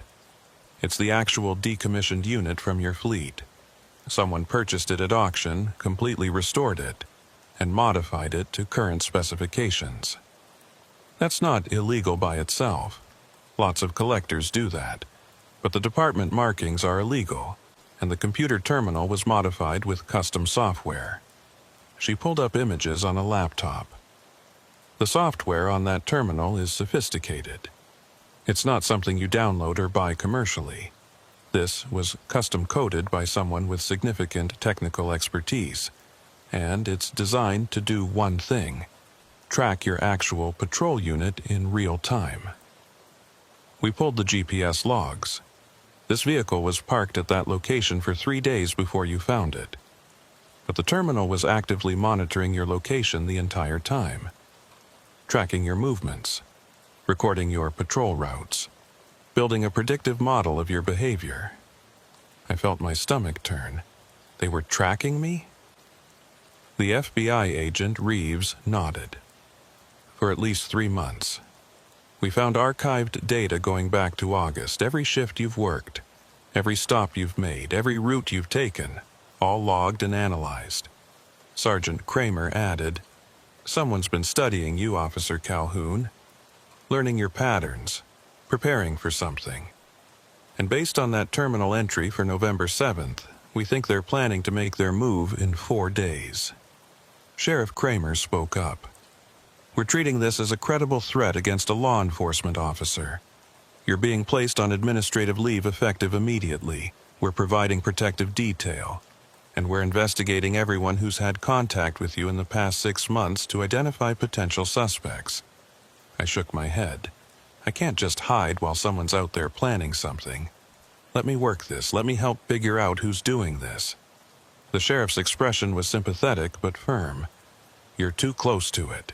You're the target. Best thing you can do is stay safe while we work the case." The briefing continued for another hour. They showed me the contents of the folder in detail. Photos of my house taken from multiple angles at different times of day. Copies of my personnel file that should have been confidential. Copies of reports I'd written on cases going back years. Someone had access to databases they shouldn't have had access to. Someone inside the system. Or someone who'd compromised the system. The FBI agent explained that they were already running background checks on everyone with database access, looking for financial irregularities, looking for connections to criminal organizations, looking for any indication of who might have had motive and means to conduct this level of surveillance. But here's what concerned me most. In that folder, mixed in with all the surveillance materials, was a document I'd never seen before. A patrol report dated November 7th, the same date as the final patrol entry on the terminal. The report described a traffic stop on Farm Road 147, my patrol route. The vehicle stopped was listed as a dark sedan with obscured plates. The report said I'd approached the vehicle following standard protocol, made contact with the driver, and then the report ended mid-sentence. Just stopped. Like someone had cut it off. Like the rest hadn't been written yet. Or like the rest hadn't happened yet. The implication was clear. Someone was planning a confrontation. Planning to create a situation where I'd make a traffic stop on November 7th. Planning something that would result in that report never being completed. I looked at Sheriff Kramer. "You need to let me work that night. Let me patrol. If they're expecting me to be out there, if they're planning something, then that's our best chance to catch them. Use me as bait." The sheriff shook his head. "Too dangerous. We don't know what they're planning. Could be an ambush. Could be an assassination attempt. I'm not putting one of my officers in that position." The FBI agent leaned forward. "Actually, with the right precautions, Officer Calhoun might be right. If we know when and where they're planning to make contact, we can control the situation. Set up surveillance. Have backup units in position. Turn their trap into ours." The room went quiet as everyone considered this. Sergeant Kramer spoke. "If we do this, and I'm not saying we should, but if we do this, we'd need to plan it carefully. Unmarked units positioned at intervals along the patrol route. Air support on standby. Officer Calhoun wired with audio and video that feeds directly to command. And at the first sign of danger, we pull him out. No heroics. No trying to handle it alone." The sheriff thought about it. Looked at me. "You understand the risk? You understand that we don't know what we're walking into?" I nodded.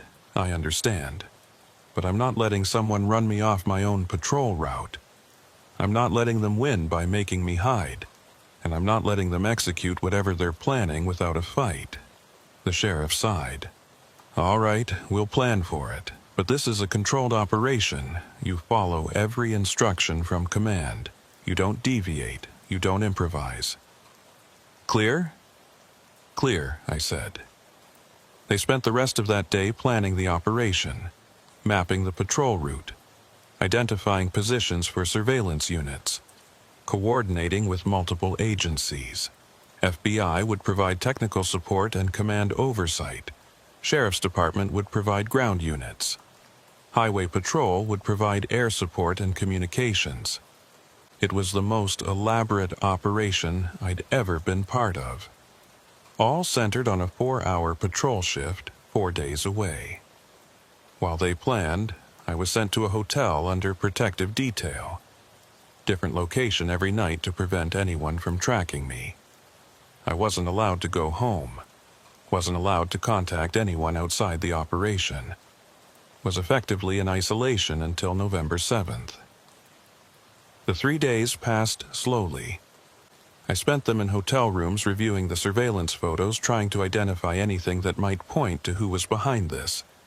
Studied every image of my house looking for details. Studied every document in that folder looking for patterns, but found nothing. Whoever had compiled this information was careful, professional. They'd left no obvious clues, no fingerprints, no DNA, no digital trail. The vehicle had been wiped clean. The folder showed no trace evidence. It was like fighting a ghost. On the evening of November 6th, the night before the planned operation, I was moved to a staging area at the Sheriff's Department. Final briefing at 2000 hours. The conference room was full. FBI agents, sheriff's deputies, highway patrol supervisors, everyone involved in the operation. The FBI agent walked us through the plan one more time.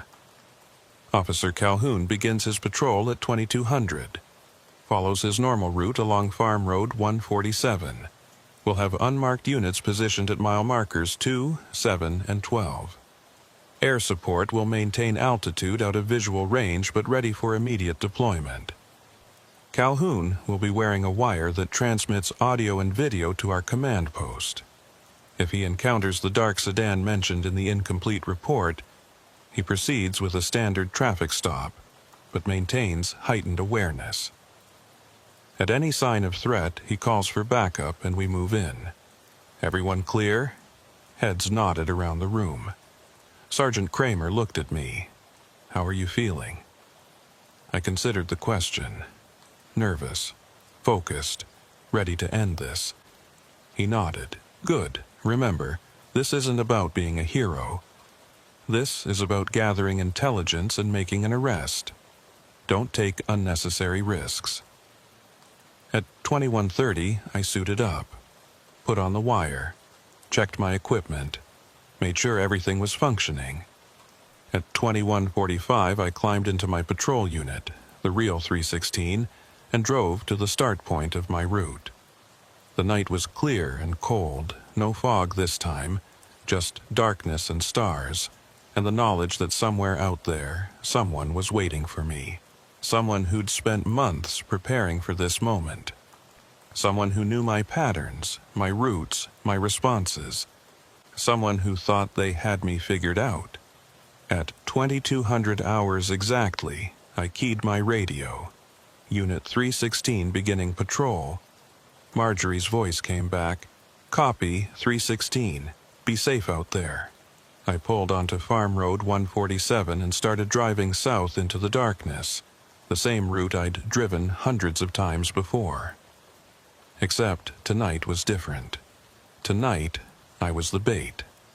Tonight, whatever had been planned for 3 months was finally going to happen, and I had no idea if I'd survive it. The first hour of patrol was routine. I drove Farm Road 147, passing darkened farmhouses and empty fields. The radio was quiet except for occasional check-ins from the unmarked surveillance units. Everything normal, everything according to plan. But the tension never eased. Every vehicle made my pulse spike. Every shadow made my hand drift toward my weapon.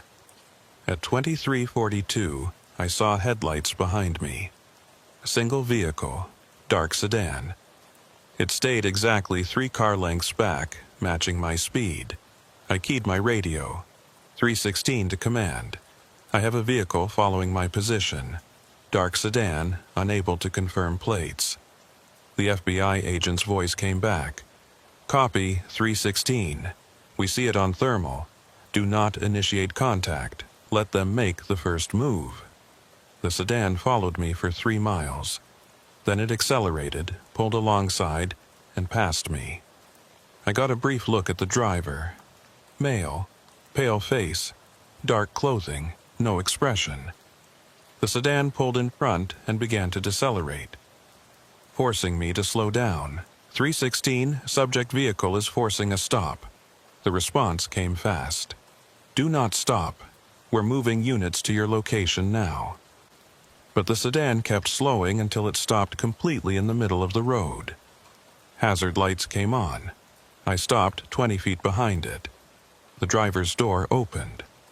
The figure stepped out and started walking back toward my unit. Slow, deliberate, hands visible. But something about the way he moved made every instinct scream danger. 316, subject is approaching on foot. Where are my backup units? 2 minutes out. Stay in your vehicle. Do not engage. But the figure kept coming. Stopped in the glare of my headlights. And that's when I saw his face clearly. It was me. The same face I saw in the mirror every morning. Same features. Same build. Same everything. My breath caught.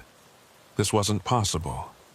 The figure raised one hand, pointed at me, then pointed at the sedan. A clear gesture. Get out.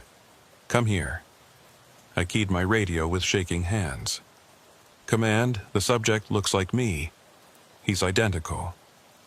Before anyone could respond, the figure walked back to the sedan, got in. The vehicle pulled forward 50 feet and stopped. Waiting. Backup units arrived. Agents and deputies emerged, weapons drawn, surrounding the sedan. They called for the driver to show his hands. No response. They opened the door and found nothing. The sedan was empty. No driver, no one anywhere. Just an empty vehicle with the engine running. The FBI agent showed me thermal imaging footage. It only showed one heat signature. Mine.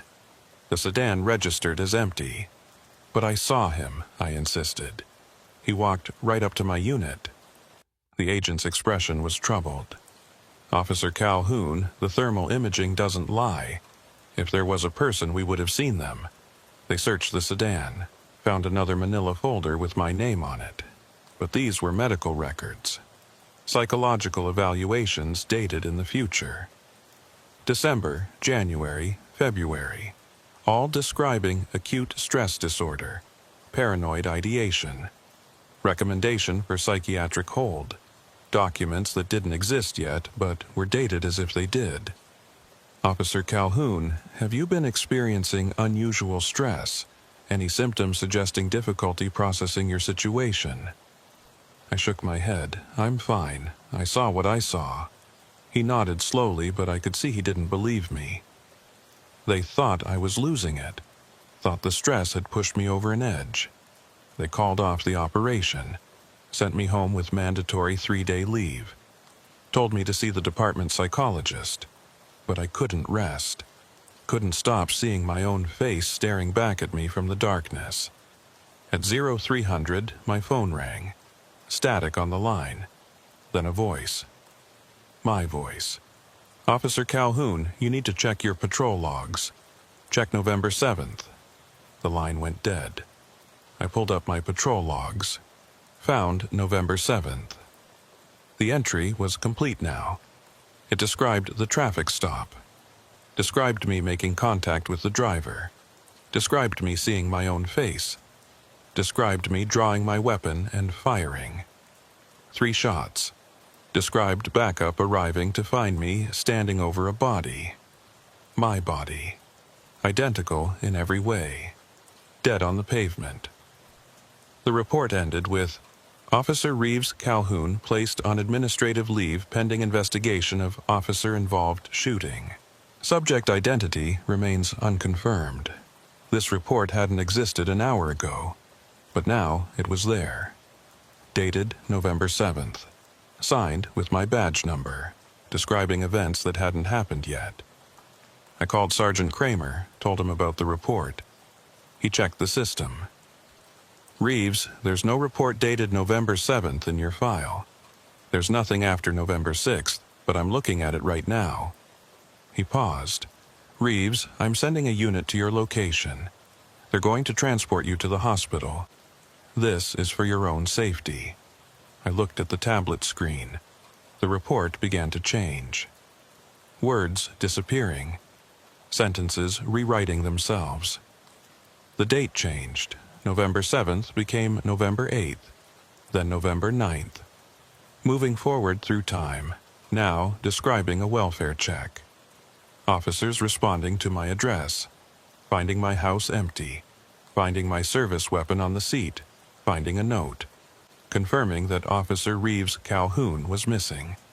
Status unknown. I heard sirens outside, the unit coming to take me away. The report settled on a final version. December 15th. It described the discovery of Unit 316 abandoned on Farm Road 147. Officer Reeves Calhoun remained missing. No leads. Case status unsolved. 2 deputies stood on my porch. "Officer Calhoun, we're here to give you a ride to the hospital, just for an evaluation." I showed them my tablet. The report. "Sir, this screen is blank. There's nothing here." I looked. He was right. The report was gone. No evidence. No proof. They checked me into the psychiatric unit. Voluntary admission, though I didn't have much choice. They gave me medication. Told me the evaluation would take a few days. I've been here for 2 days now. They keep trying to get me to admit I imagined everything. Last night, Marjorie Holt visited. She whispered, "Reeves, that night you found the abandoned unit, I checked dispatch logs. I found calls from Unit 316 made on dates when you weren't on duty. From locations you'd never been." I reported it. 2 hours later, those calls were erased. I was told it was a database error, told to leave it alone. She looked at me with frightened eyes. "You're not crazy. Something is happening that no one wants to acknowledge."